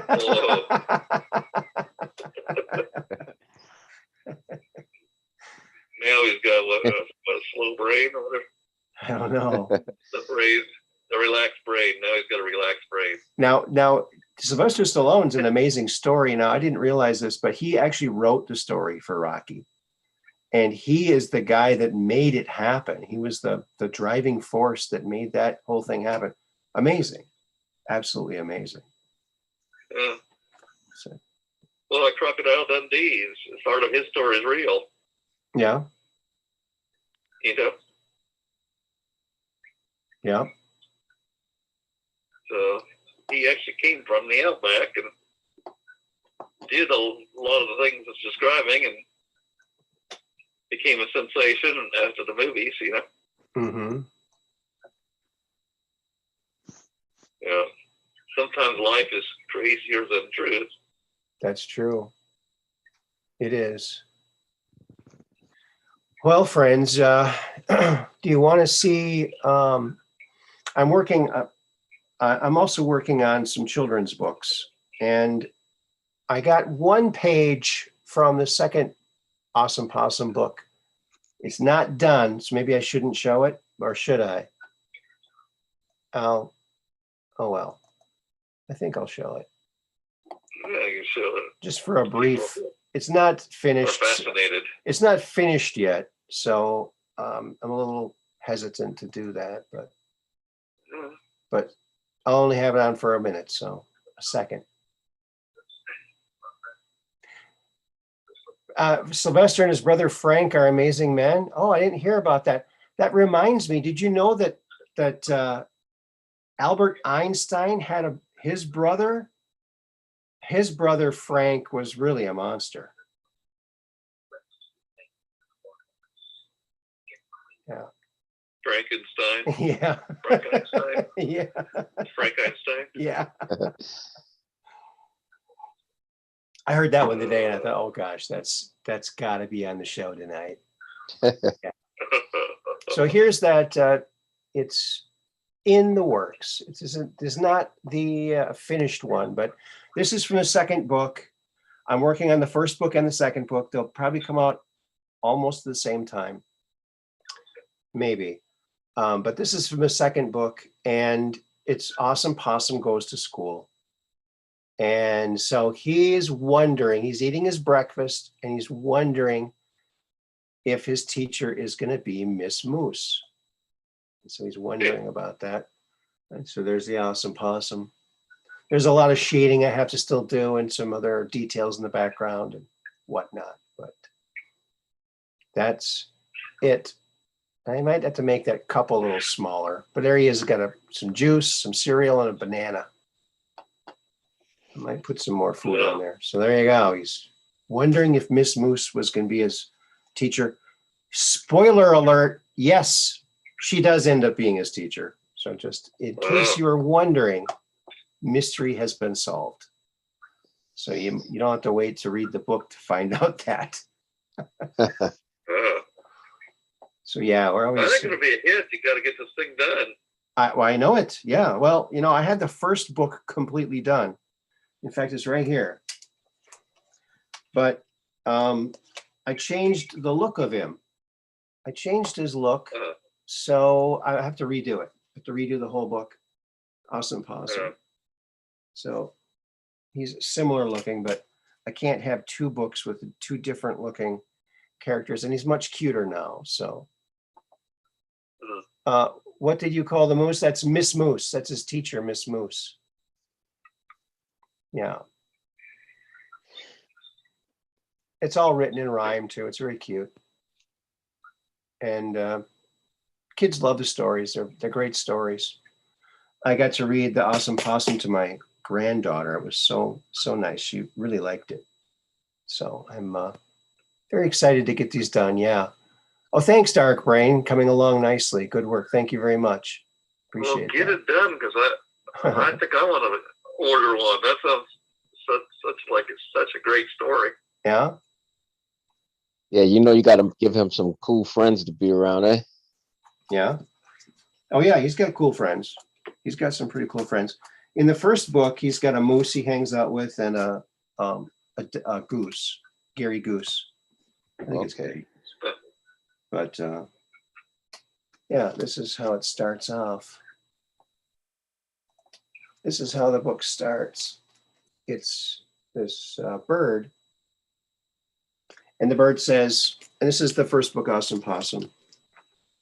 Let me tell you a story about a cool little possum. It starts out in the woods. We all say he is awesome. And that's how it starts. So it's written kind of that way, kind of in rhyme. Right. So that's that. It flows. That's great. It just flows. Yeah, maybe I'll read the whole thing sometime.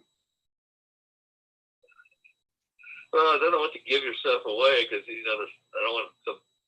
Of course, Deep State won't go anywhere near the truth, so they probably won't be here spying on you. But well, you don't want what happened to the Matrix. Well, Deep State took supposedly the original story of the Matrix and created it. Right. Yeah. Well, I showed, I was showing around one of my movie ideas, and then all of a sudden another movie came out. Main character had the same name. It was the same theme. It was very strange. Yeah. Yeah, the Deep State's known for stealing things. It's had to happen. What was that? I had it happen with a product that I made. Named it, had a fantastic name for a product. I made a mistake of telling it to somebody thinking I could trust the person. Uh-huh. Nope. And that person turned around and renamed their company with my name. Wow. So, well, the good thing is I knew I couldn't trust that guy ever again. Right. What were you going to say, Mr. Harris? I was going to say, it's an awesome song that I could dedicate to the fight against the Deep State. What's that? I fought the law and the law won. I fought the law and the law won. Yeah. Remember that? That's right. Yeah. That was the Clash. So you can change some of the words a little bit. Yeah, you got to change the words. Yeah. Yep. That's cool. Yeah. Yeah. So I think we all ought to be making these songs and getting them out there. Just swamp them with patriotic songs that tell about what's going on. Because look at them; they're now wanting to classify the phrase "Let's go Brandon" as a terrorist phrase. Yeah. I say anything the mainstream media says is a terrorist phrase. They're idiots. Unbelievable. Yeah. It's unbelievable. And they don't get it. We're poking fun for it, the media's response to Yeah, they were lying about what was being said in the background. they lie. They do nothing but lie. I mean, Right. it's ridiculous. I mean, and look what happened in Virginia. Hey, you know, when your party defunds the police and they want unlimited illegal aliens coming in, giving them millions of dollars while making Right. gas prices higher and closing down your shops and not letting you open your business. I mean, these things have effect on election day. Right. They build up. So thank you very much for all the kind words in the chat. Very, very, very nice. Thank you very much. Appreciate that. Yeah, I'll be showing little bits of pieces of these projects as they get further along the line. And There's that, a lot of great people out there. and I want to have them where you can get them digitally or get them printed on demand. Because I think having books is a very important thing, because kids, their first possessions are books and toys. I mean, they're very Right. treasured things for a child. So Oh, and you worked with children, you know that just resonates with me as something a child would love to hear that story. you know what? I got a story from the daycare that you're gonna like. I hope you'll like this. But so I was head teacher of the Rainbow Room with 3.5 to 4-year-olds in there, and all of a sudden, one day, the kids started ripping the books. They're ripping pages out of the books. We had like this book stand with all these books. And, you know, every day we tell the kids, look, you know, these books are expensive. We can't afford to replace them. Please treat them nicely. They keep ripping them. And I thought, well, one day I said, okay, I thought we're going to do a craft, an art craft. I thought, well, what are we going to do today? Oh, I know. Let's make our own book. So we can each make our own book and we'll put it on the shelf with the other books. After they did that, no more defamation of the books. They didn't mess with the books anymore because they had ownership. Now they had one of their books on that shelf. They didn't want somebody tearing their book up. Right. Yeah. I thought that was pretty cool. That is. They really, man. Did you ever dress up as Elvis for them? Yeah, I did once. Yeah, I think it was for Halloween or something like that. Yeah, I did. Yeah. I also They probably didn't know who Elvis was. I also dressed up in my Max suit, which I don't have anymore, which I need to make another one. My time. Your Max suit? Yeah. My Max suit. What's a Max suit? Well, I'll show you a picture of what the first one looked like that doesn't exist anymore. And I'm very upset about it. It's for the movie that I actually dreamed. I dreamed this movie one day and presented it to when I worked at a toy invention company and a licensing company. We farmed it out to movie producers because my boss's father used to own Paramount Pictures. And Ridley Scott almost did it, almost did the movie. And Kenner was going to do the toys. So it almost happened.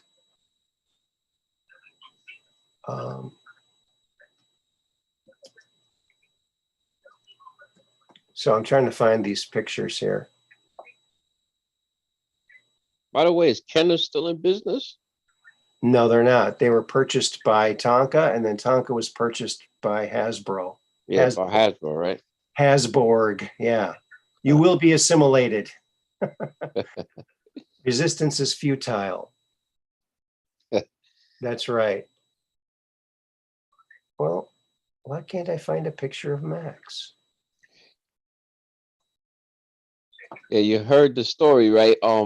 When Star Wars, the movie came out, well, before it came out, George Lucas had approached Mattel, right? And they was asking them, do you want to make some action figures for upcoming sci-fi movie? You know, it's about a space adventure and stuff like that. And Mattel, the toy company, they looked at the script and the draft, and they was like, "Nah, we don't think this is gonna sell. We turned it down. This movie probably gonna flop." So they went to Kenner, and Kenner said, "Yeah, we'll do it." Mhm. When the movie came out, the owner, the CEO, and executive president of Mattel, they was so depressed. They was like, "Damn, we should have did that." Yeah.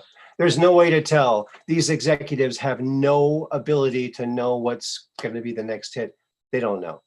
It's a total mystery. And then when they passed it down and they turned it down, they said, "Okay, so now we got to make something to compete with Star Wars. What kind of toy can we make since we turned that down and messed up?" So that's when they came up with the concept of Masters of the Universe. Yeah. He-Man. I used to like that cartoon.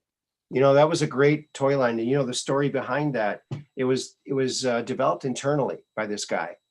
And so he single-handedly did the whole thing, pretty much single-handedly.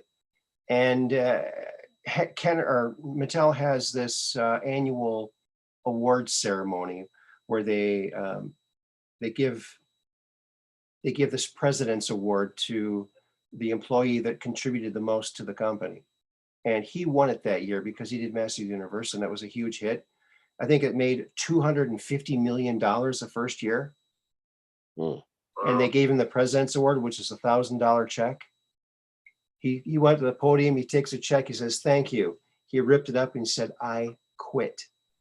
A year later, he was a multimillionaire because they didn't pay him. They didn't compensate him correctly.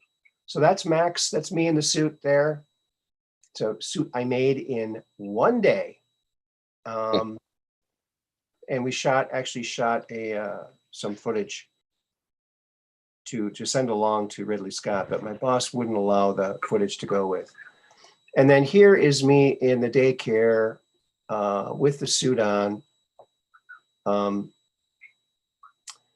I was working, so I didn't have my gloves on, so it's not the complete suit, but you get the idea. And you can see the Rainbow Room behind me out on Cherry Road here in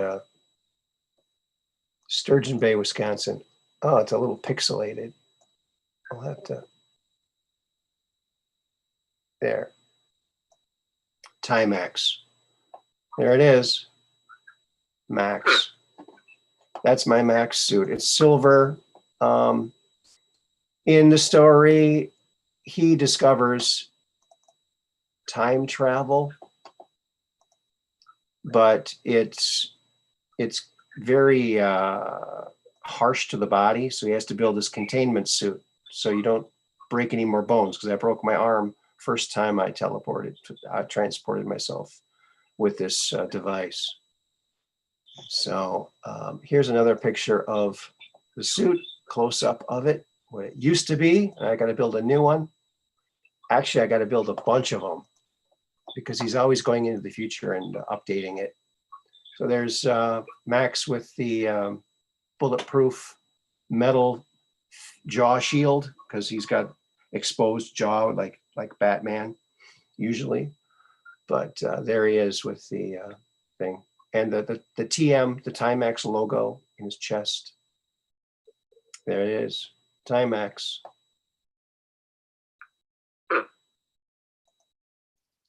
There it is. Yep. When did you create this? I dreamt it. I created that back in the early 90s, or 1990 or 80, no, 88, 89, something like that. Way back before the turn of the century. Yeah. So that's what those images were from that year, like around that time. No. The one where I'm in the daycare was from 2000, I think, 1999 or 2000. So right around the turn of the century. Right around the turn of the century. Yeah.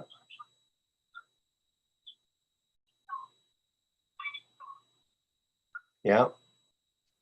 So there you go. And there you have it. Yeah, the kids loved that Max suit.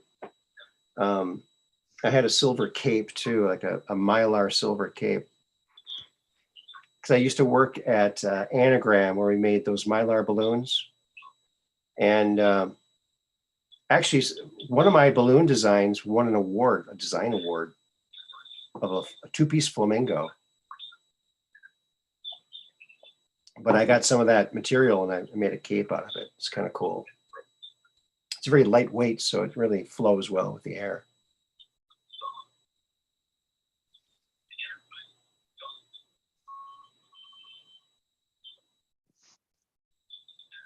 Yeah. Yep. Yep. That's it. And boy, the dream was so realistic. I woke up, I went, wow, that was a really cool dream. So I've made it into a story. And it's a pretty cool story. It's about a toy inventor that accidentally discovers time travel. Just like, hey, just like I'm doing now, I got the time machine, right? There it is. Yes, now you can travel forward in time as far as you want with the time machine. And 3 people are enjoying their time machine right now. So, you know what, Max, one of my, and Mr. Harris, one of my favorite products in history here, recent history, well, fairly recent history, was the pet rock. I thought that was a brilliant, Yeah. brilliant idea. He made $1 million. And I found out also recently, he didn't even have to go out and look for the rocks. He just went to the hardware store and went, okay, these are pretty, these are the kind I want. So he didn't even have to go hunting for them. They were all uniform size and everything, you know. So there you go. There you go. $1 million. And then he was sued. Did you know that? He was sued by one of the people who bought the pet rock. What did they try to say? They said, it's not really alive. It's false advertising. He sued him. Yeah. So he just packed up and he made his mill and he's gone. Yeah. Yeah. But that was a great product because it's so funny. It's, to teach your pet rock how to roll over. You might need to give him a little nudge to help him. You know, so funny.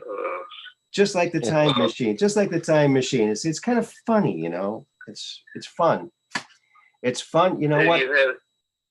We're only on this planet for a limited time. Laugh as much as you possibly can. Seek out the ridiculous and laugh like crazy. You'll live longer and you'll be happier. Right? Well, especially this time what we're going through. Yeah. Humor is important right now. That's right. Even if it is a classic Aaron joke. Oh, get this. Mud Rabbit just says Terry Hopper was demonstrating his time machine in Jacob's channel last night. Took us all into the future at the same time. That's the beauty of it.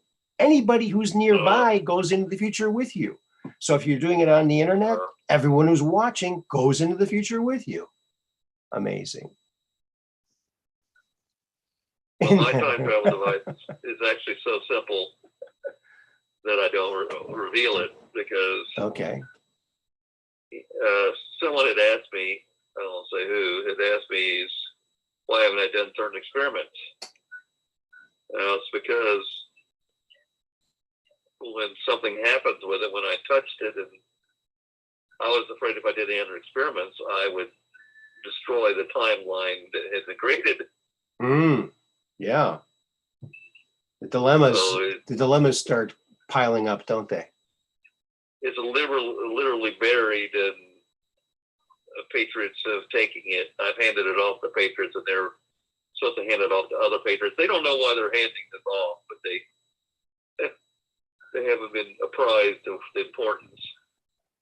To them, it's just another device. Mm-hmm. Okay. It looks like a piece of laboratory equipment. It really does. Okay. And and they don't know what the importance is. They just know to bury it until I tell otherwise. And I don't even know who it's been handed off to. Okay. So it would be a little difficult for me to retrieve it. But anyway. People keep handing me stuff. Maybe I should look through the stuff I get handed. Well, maybe. Who knows? But I've had some very weird dreams. Has anybody had dreams of what you think is our past life experiences? Not me. I've had a number of strange ones. One, and you know, they claim we share past lives with some of the people that are around us currently. Mm-hmm. That you'd recognize these people, you know. And I had one where one of my best friends growing up and his younger brother, we were in a raft, and this raft's not very big. It's got a little house built on it. Mm-hmm. And this dream is very short. I remember my back's facing downstream, and I remember we're going down this big river, and all of a sudden the water starts picking up, and the sound of water starts picking up, and I turned around just in time to see us go over a waterfall. Oh boy. Like presumably to our death. Mm-hmm. That's the last thing, you know, the past life memory. I assume it's like Niagara Falls or something. I don't know. Wow. And then another one, I was spraying a water hose at some people that were on a road that's above the ground, you know, and then you go under and over. It's like an overpass thing, but it's near a college. And I could see at the last minute, as I got electrocuted, Mm-hmm. that there was a transformer on the other side of the road. Okay. And the electricity went through the water and supposedly killed me, I guess. Oh my goodness. In the past life. Yeah. Wow. And finally, I had one that I actually remember the name of the person. Okay. And I can't tell you right now, but it's saved in one of my, because I did searches. When I had a name, I wrote it down immediately. Okay. And started to research this person. And this person died under very mysterious circumstances. They were in a university, in a little area between two dormitories. And this is 1967, this person. So if this was a past life, it's along the lines that we can have incarnations of ourselves that coexist with us. In other words, time is linear to us, but it's non-linear in reality. Okay? Mm-hmm. And this, I'm not going to say where this is at, but I knew which university this was taking place in, and I looked at the newspaper articles about this person's death, and as far as I know, it's still a mystery today. They don't know why he died, and I suddenly realized why he died. Oh yeah. And that there was a room full of transformers, and supposedly he suffocated before he could. This room is only 15 feet across. There's a door on one side, a door on the other. He walked through one door and was trying to cut through this room, and he suffocated halfway through, and he couldn't get through out the other door, which was open. And I think I know now what he suffocated on, but Okay.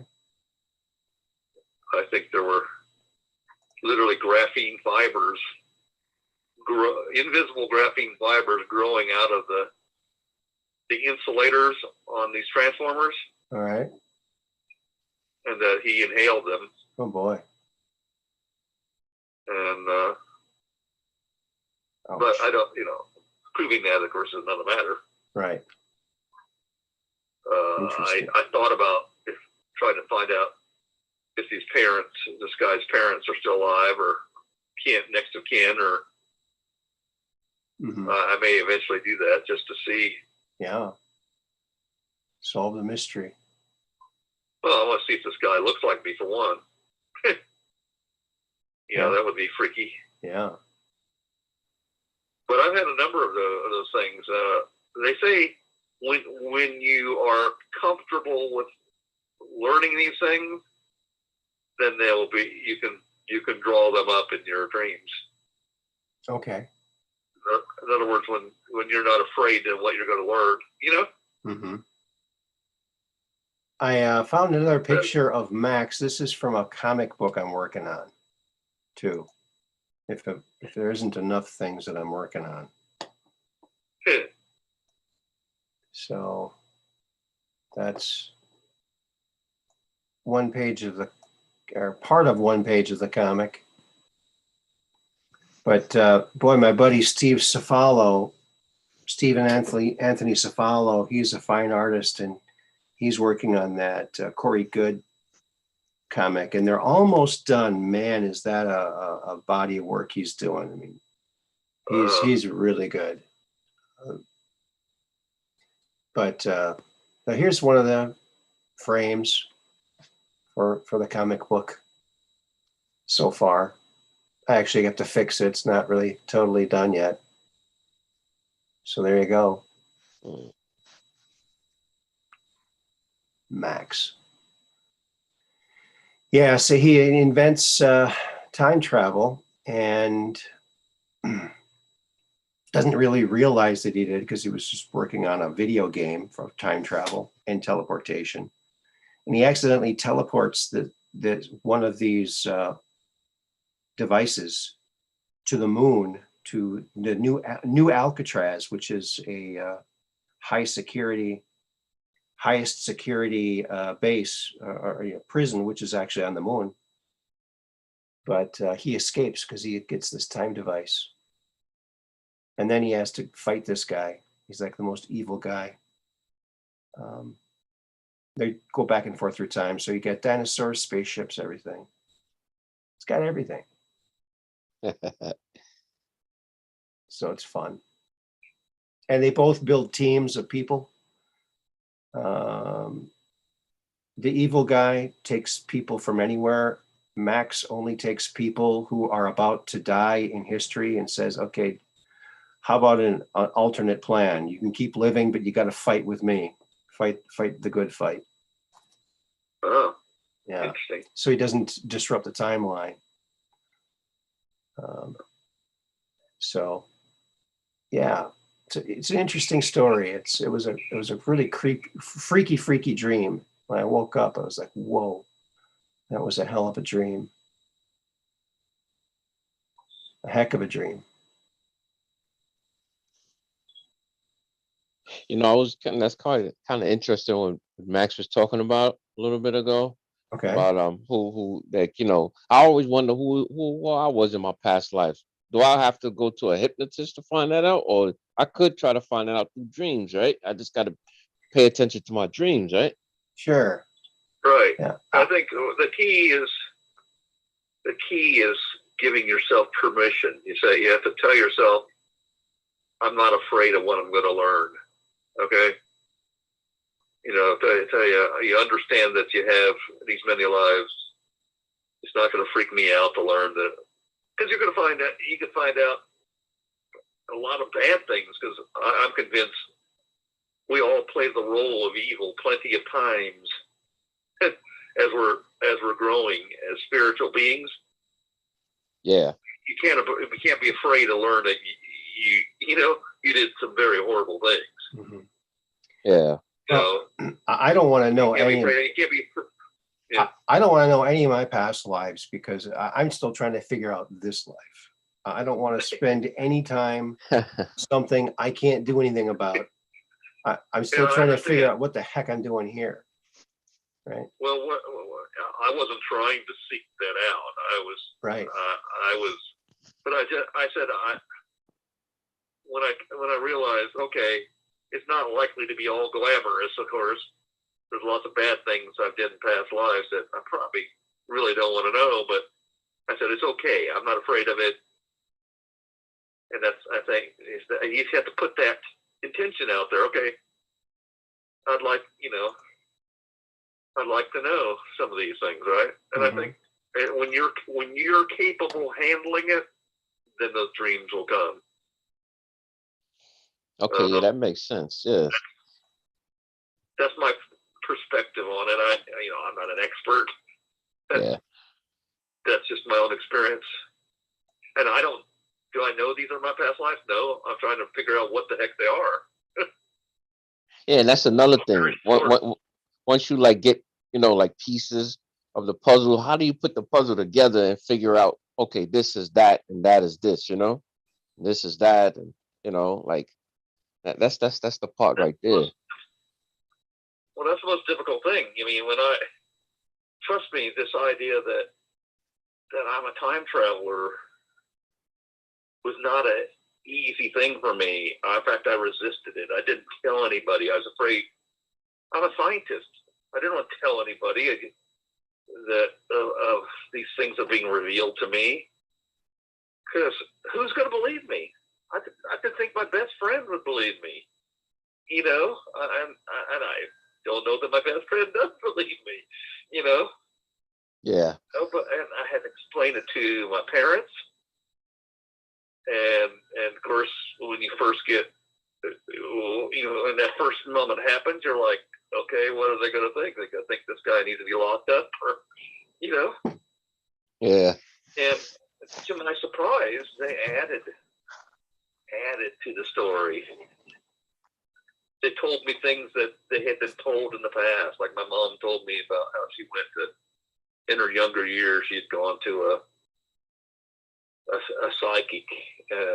She didn't really know whether that she could believe anything she's told, but she said one time the psychic was telling her that at one time in the past life that I was an Indian chief who was discredited for having been a very poor leader. Okay. And I'm trying to remember what it was I did, but anyway, in this past life, my mother was married to me. She was my wife, and the person who was telling all this said, well, that one of the things that I am supposed to do in life is to regain the trust, that I lost. And to do that, I had to do something substantial, show leadership, whatever. So there's all these things you don't know the pieces to put together. I'll tell you one thing that happened that really led to my mother believing me. In the drops, there's the line that says there are no coincidences. And I don't know what exact, I need to look up what the exact date that came out as a drop. But I know Tom of True Reporting, when it first came out, was saying, hey, I don't know if you noticed a coincidence has coin in the front. Maybe it has something to do with a coin. Well, I know approximately the time that this is all happening because I was watching The Curse of Oak Island, and this is just last year, I think in April, they're about April time, and I think the last episode had come out that I saw of Oak Island had this Roman coin. They only show you for 20 seconds, and they don't tell you anything more about it. But they show you this coin, and it says Roman from 4 to 6 AD, shiny copper-looking coin, and that's it. Well, my mom lives in this house with her husband, and they had the house built for them custom made. They really haven't had anybody in their house doing any kind of work during the pandemic. And they have carpet in their kitchen. And one day, this last April, a coin suddenly appears just under the edge of and it catches their eye. And they pick it up, and then they research it, find out it's Roman 4 to 6 AD. Wow. And they said, how can this be in here? We built this house. We didn't bring it in there. It's got a value of, this little coin has a value of like $230 now. It's a rare coin. How did they get here? I said, Mom, that's a message for me. And she says, what? I said, yeah, I know what the message is. I'm not going to tell you what the message is here now. It's one of the messages I've been putting out there. These are one of the things that are happening. I think it's my future self sending me a message, knowing that I relay it here. I told Aaron just the other day, in fact, that I think part of my purpose here is to release certain things which tells the people that are going to turn this all around. It's like they're events on a timeline. And if I say certain things, and I may not be cognizant of what the deeper meaning is, but when I say certain things, it will tell the people that are going to turn this all around in the military whether or not the timeline has been adjusted or not. If we're on the right timeline, they'll know what it means and say, okay, we're still signals go, right? Or no, it's no go, because all the while I'm not cognizant of the real purpose, other than I have this feeling that without knowing it, I'm communicating signals. I know how strange that sounds. Mm-hmm. I know people out there are like, okay. Well, there's another way that coin could have gotten there. Okay. You said it was a Roman coin, right? Right. Is it round?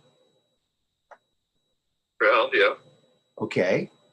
Round, Roman, it roams, it rolls. Hey, it just rolled there from somewhere. Just rolled there, huh? Yeah.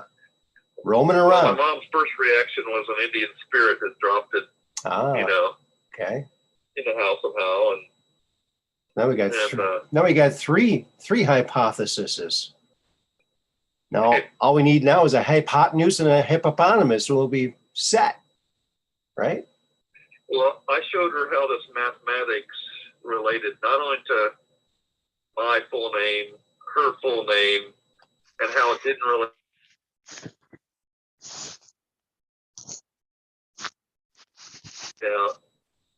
Who in the family are related to, because she went backwards, looking at her mother, her father, so on and so forth, to find out does this mathematics hold. There's mathematics in our names, okay? Our names are not accidents. When they're chosen, the only names that are made up are where people are making them up, like celebrities are making them up.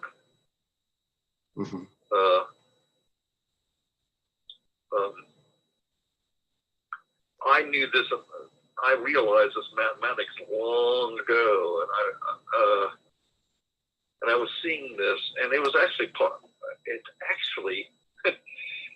it was actually called a source of problem for me when I was going to school, because I was viewing things differently than most. Okay. So it was tough for some concepts for me to accept, because it didn't fit everything,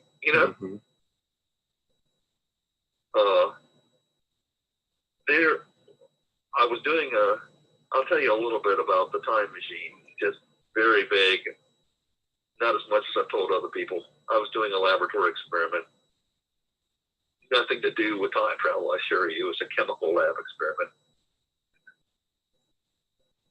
and something extraordinary happens in this experiment, which I showed probably half a dozen scientists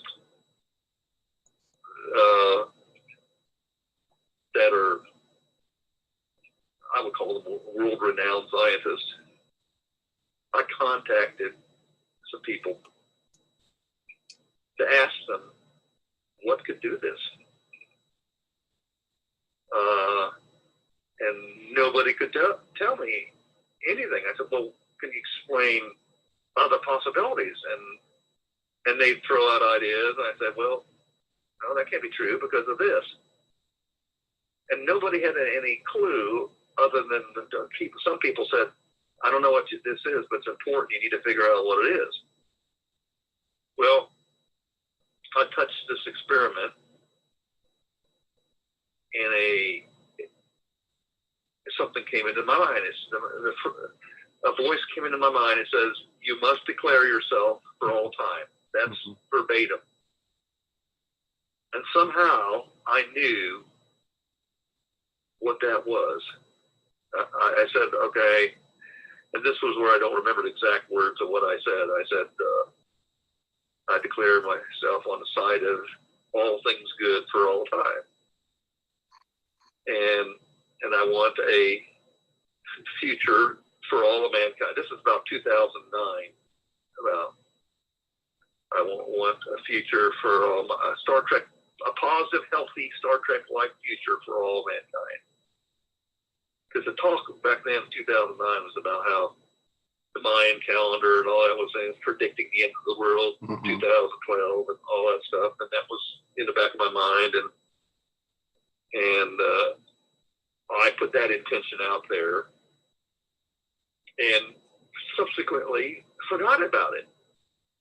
It wasn't until I hit my head on a corner of a hanging laboratory shelf, a cabinet, that I really hit my head hard, that I saw stars. The first reaction, just like they have in the cartoons, I saw stars. And then right after that, it looked like the old time film strips, one in front of each eye. And the first day, you couldn't see past the film strip. The film strip wasn't locked in. You're seeing all the different, just rolling images were rolling by both eyes. Okay. But it looked just like those old film machines. And the second day, you could see part of the way through they're semi-transparent film strips. But the first day, you really couldn't see past it. You could see off to the sides. So you had to move your head to see the rest of the room. And the third day, they were almost invisible the strips were almost invisible. And the fourth day, I could see normally. Well, I suddenly had memory of that conversation and when I touched the experiment, and I suddenly had memories of things, as far as I know, I'd never done before. I've since learned that I forgot some things too. There were some things conversations that took place between family members that I realized I don't have any memory of that. But I had memory of experiences and a history of where I grew up that never happened as far as my family said. Okay. I can tell you exactly how to get to these places. I can tell you what happened at these places. One of the places I lived 5 doors down when I was a young person, like 6 or 7 years old. I lived five houses down from the guy that owned the original Batmobile. Yeah. Cool. And I talked to family about that recently and said, no, that I described where this was. I know how to get there. And all my life, I've thought that was a place that I lived. now I find out I never lived at that place. I saw both sides of my family. I've asked about that. So what is that? You know, what are those memories? Where are they coming from? I don't know. Whose memories are they? I don't know. Is this another incarnation that I don't know, but all I know is that all of a sudden other knowledge of how to make anti-gravity work, all kinds of technological things were streaming. And I was telling, you know, a few people about some of them. And you know, they're saying, well, you need to tell somebody about this, you know? Mm-hmm. But I didn't tell but a tiny, tiny fraction of what was coming through my brain because, quite frankly, I didn't think anybody would believe anything that I was saying because I know how preposterous it sounded to me. Mm-hmm. Well, then I'm working at a company. I'm a manager at a company, and I won't go into details, not to out myself, but I'm going to help a customer. I've got a person in the room with me that's a former Secret Service agent. Highly respectable guy. I helped him. He had cancer. I helped him get over his cancer. He never told his wife that he had cancer. I helped him get over it. And close friend. He was sitting in the office, and I'll take care of a customer. I come back in the office, and there's where I was sitting. There's a box of papers, and on top of this box is a document. I said, hey, I'm not going to reveal his name. I says, hey, did somebody come in here? I says, no. This is why. I says, there's a document here, and it wasn't here when I left to go out to, you know, take care of the customer. Well, there's been nobody come in here. So there had to be. I said, because this document wasn't here. I says, well, what is it? It says, it's something called the plan. And I flipped through the first few pages of it, and it was obviously a draft version of something because it had arrows marked in yellow, red, and blue. No, yellow, red, blue. I can't remember blue or green now. And, you know, arrows like there's someone to mark up showing, no, you need to move this down here, whatever. And I only looked at a couple pages and because I had work to do. And I asked the guy that was in there, I said, can you change places with me? I've got to do some invoices. So I sat down and doing invoices, and I said, he picked it up and he was looking at it. Curious. He says, I said, who's the author? And he says, Aaron Moriarty. Moriarty? He says, yeah. Hey, wait a minute. That sounds familiar. I think I know that person. What was his name again? What was his name? Aaron Moriarty. God, that rings such a bell. It rings a bell. I didn't know any Aaron Moriarty. That's why I remember this conversation, because he couldn't pronounce it. Wow. And he started reading it, and when we talked about conspiracy things in general, and he, in general, didn't ascribe to any conspiracy things.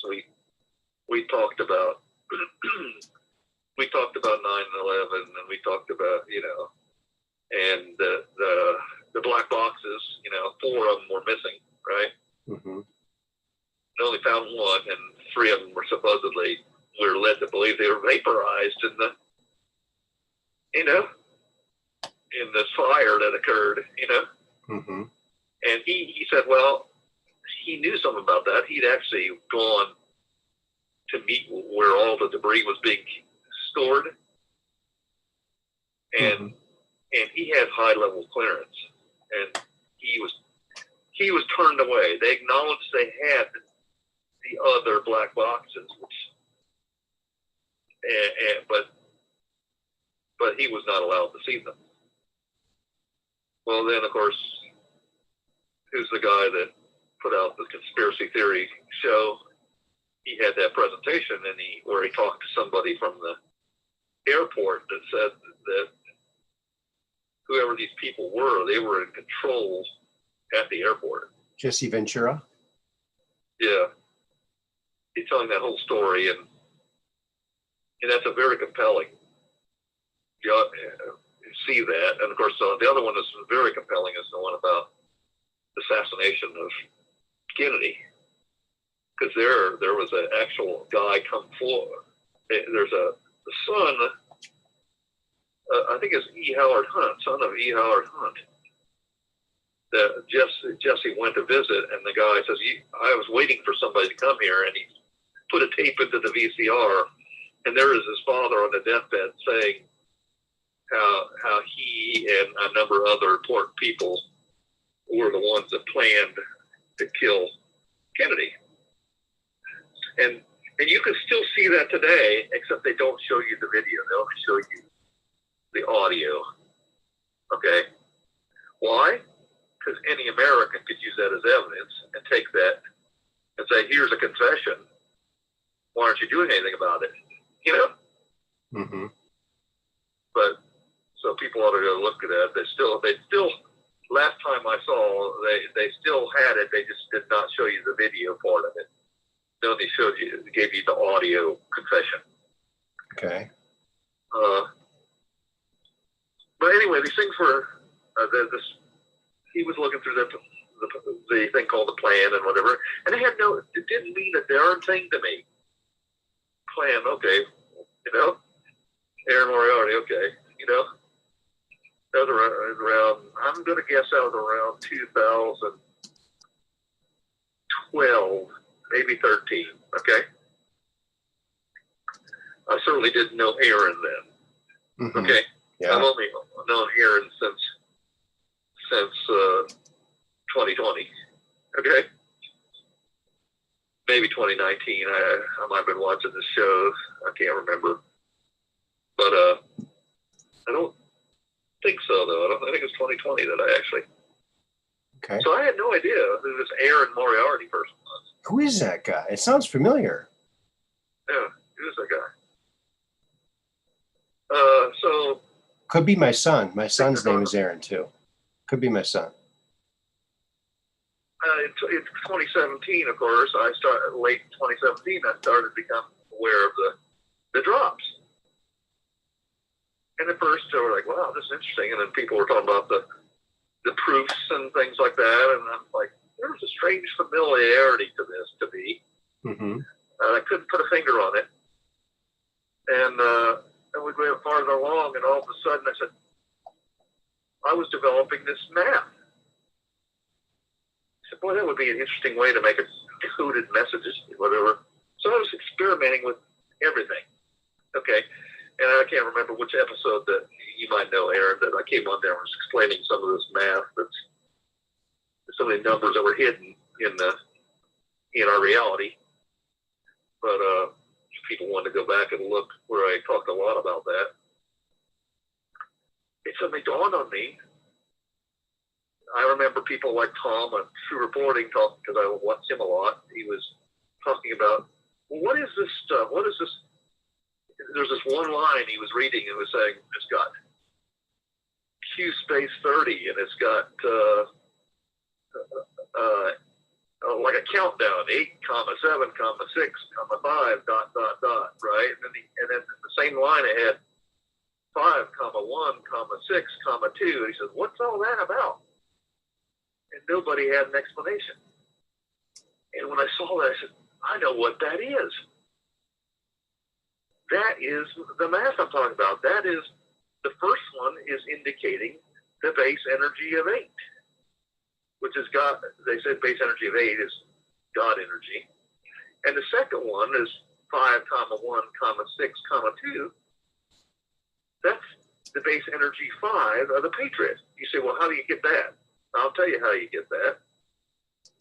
If you got 8, and the next multiple of 8 is what? 16? Add the digits. You get 7, The next multiple of 8 is 24, and you add the digits, you get 6. The next multiple of 8 is 32, and you add those, you get 5. So it's just 8, 7, 6, 5. And it gets down to 1 and starts over to 9, 8, 7, 6, 5. That's a pattern in our reality that represents essentially the base energy of 8. And all these other things are higher octaves, like 17 is the next higher octave of 8, because 1 and 7 is 8. It represents God energy. Okay, now let's the 5, 1, 6, 2, 5, comma 1, comma 6, comma 2. I recognize that's the base energy of 5. And nobody was saying this. Nobody's still not saying this.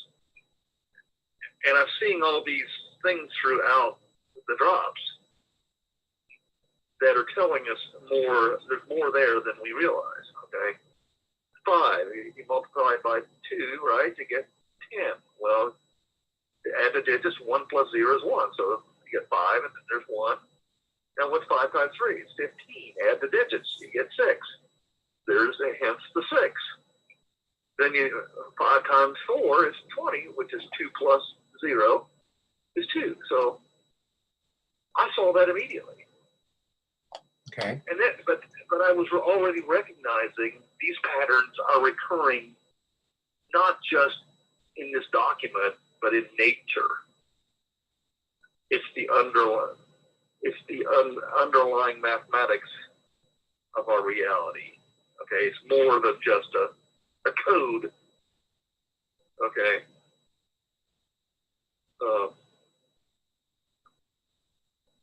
So I'm like, whoa, it's like, how did I tell this to people? And why do I know this? Why can I see this? Nobody else seems to see this. And then of course, I learned from those drops about this thing called the plan that came from, since it came from the future, Mm-hmm. as a way to as a plan to defeat the deep state. Okay? Awesome.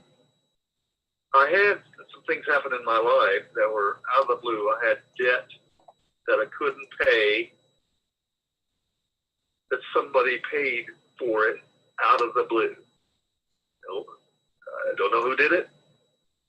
I asked everybody I could think of. You're welcome. Nobody knows. You're welcome. This is before I knew you. You're welcome. So there's all kinds of coincidences that are like, and they're all pointing to my association with the plan. Okay. And I'm so grateful, because I can't ask anybody to believe what I'm telling you. I know how preposterous it sounds, but I'm so grateful because God has given me a role in saving humanity. Now, we're all important in that role. Nobody's more important than another. It's Right. just my particular role. Mm-hmm. I may have said something a few times on here that there's strange things that I discovered. I cut my finger, and you know how you get a little blood clot. Right. Mm-hmm. My blood wasn't clotting normally. Right. The clot grew like a piece of coral. Yeah. It grew out. I'm not kidding. It grew out of 3/8 of an inch from the finger and kept growing. At the end, it was only bleeding from the end of the coral-like piece. Okay, very bizarre. I Yeah. couldn't get the darn thing to stop. It looked like a cancerous growth or something. And my first response was, okay, maybe that's related to the cancer I've got. I had X-rays done with that. On that, they would not allow me to see the X-rays of my own hand. Mm. No explanation. I said, hey, I'm going to pay for this darn thing. Why can't I see the X-ray? Mm-hmm. No explanation. I can't see it. Same way I had an MRI done another previous time. wasn't allowed to see it. Wow. So I'm spending a lot of money for this. I need to see it. No, we can't do that. And so a lot of these things were happening. I had in my right eye, I still see today like a heads-up display. There are buttons or lights that light up in certain sections of my eye, like indicators of something. I don't know what they indicate though. There's one, I had an eye problem, and where there's imagine loops. One in my eye, it looks like these things are about, the outer loop is like 3/4 of an inch in diameter, but it's blue, and this blue was counting down. It was like going counterclockwise, and this ring, it starts out almost like a C, but it wasn't completely closed, and the opening was on the far right side, and this thing was moving counterclockwise, and then it disappeared, and then there's one in the a smaller circumference, a smaller diameter, slightly inside that is green, and it did the same thing. It started counting down. This was happening over time, and then all of a sudden it got to yellow, and it got yellow, and it kept getting closer and closer, and my brain suddenly realizes this is trying to tell me something. And at the time, it was happening when I was having massive problems in my body. I was having bleeding ulcers. I was having cancer. I didn't even know I had the bleeding ulcer at the time. Okay? Okay. I would just wake up in extreme pain and whatever, and not know what's going on, and then be drained afterwards. And I wasn't throwing anything up. And I wasn't paying attention. Perhaps I was bleeding in the stool. I don't know at the time. Okay. All right. You know? Yeah. I know. Yeah, it's certain subjects make me kind of queasy. So Please, yeah, I'm sorry. I'll stop. that's okay. Stop that. Anyway, That's okay.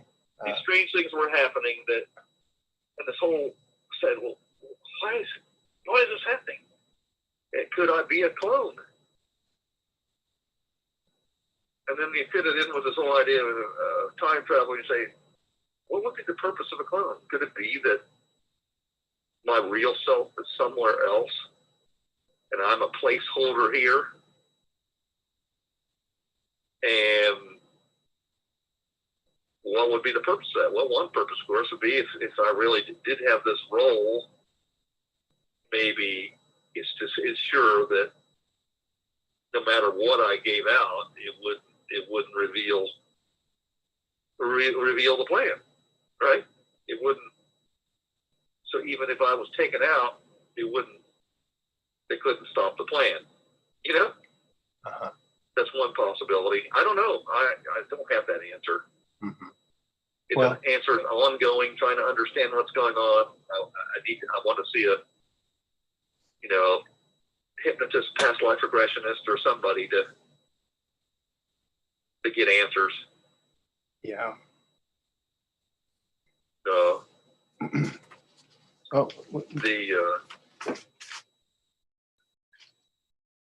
I guess probably all for now, but I'm just trying to relay some of the story, a little bit of the backstory.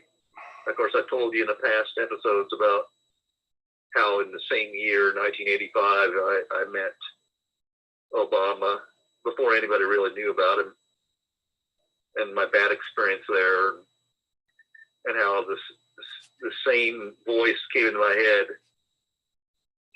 right after he said that he said, gentlemen, you can't stay here, and I asked if I could, this is before cell phones, I asked if we'd use the phone so we could call a cab. He says no. And right at that time, a voice in my head says, I almost said it. I said, one day your name will be synonymous with treason. That's the voice that came in my head. And something also told me, don't say that to him. Because if I did, then he would send somebody out to kill me. That's what I was hearing. And I was with another guy. I told the guy that I was with as we walked to North Chicago at about 10:30 at night. And we were worried about getting mugged on the way back. You know? Mm-hmm. I told him what had happened. And then on December 30th, is it December 30th? I think it was December 30th or 31st.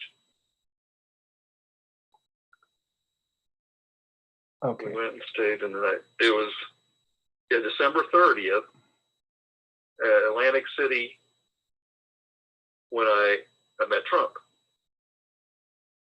We were walking along the boardwalk south of the Trump Casino. It was started out as right near dusk. There's a warm breeze coming off the ocean. We were just enjoying ourselves, relaxed. Saw this little building off to, a little tiny building, 20-foot by 20-foot building. There's a little tiny boardwalk that connected it to the main boardwalk. And there's only like a 10-foot stretch between the main boardwalk and this little building. And when we first went by, it was completely dark. And it's just nondescript building. It had a big bay window in the front, maybe 8 foot tall by 8 or 9 foot wide, maybe as much as 10. So it's a big window, and then a metal door off to the right. And when we walked maybe a half mile down this boardwalk, and it was starting to get dark. And we said, well, we better start turning around, otherwise we won't be able to see to walk on this boardwalk. So we turn around, and we're just going slowly, and I'm ahead of everybody. And we get to that little building, and as we're getting close, I see the lights on. There's a light on now. So I'm just curious. I go up there, and I'm standing on that little connecting boardwalk, looking in, and I see Donald Trump in there and Marla Maples, and they look like they're in wedding garb.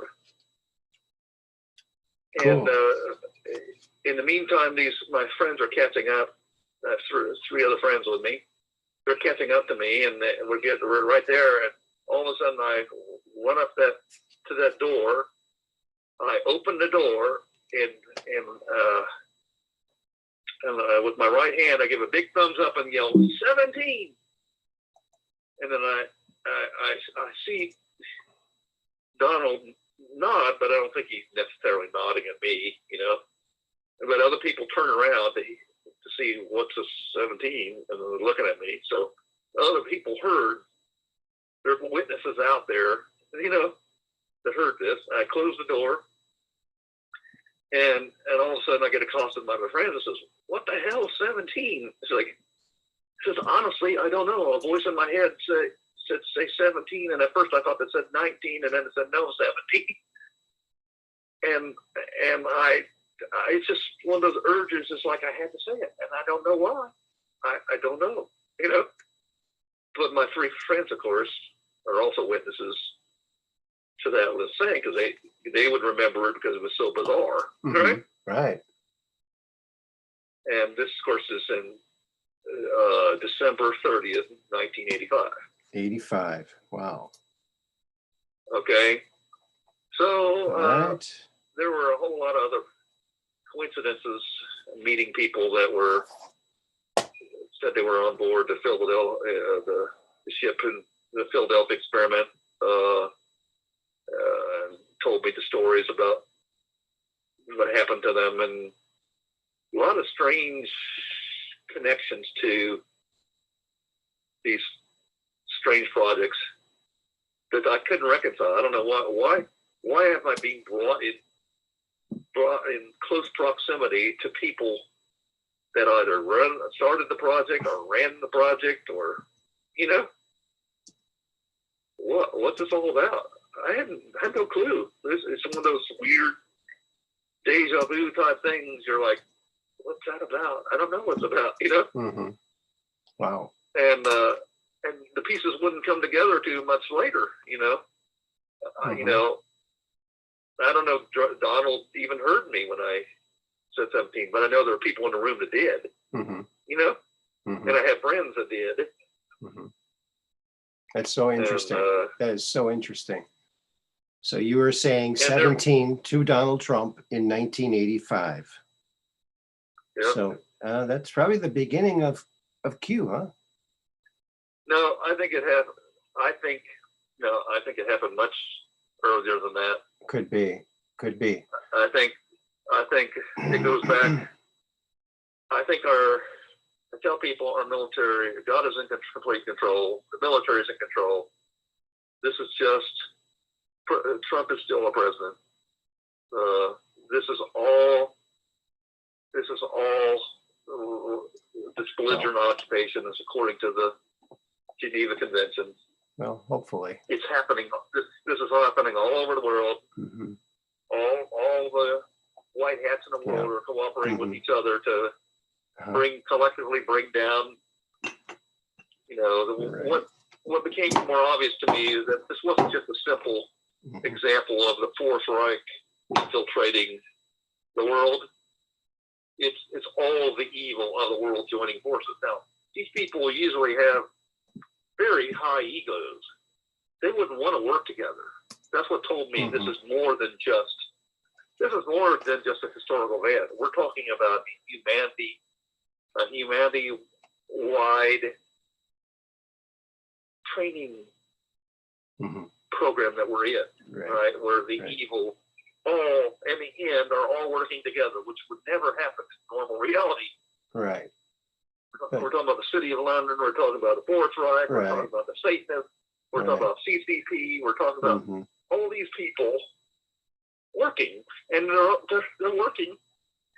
They're actually working on behalf of God the Source, because it's just part of our training.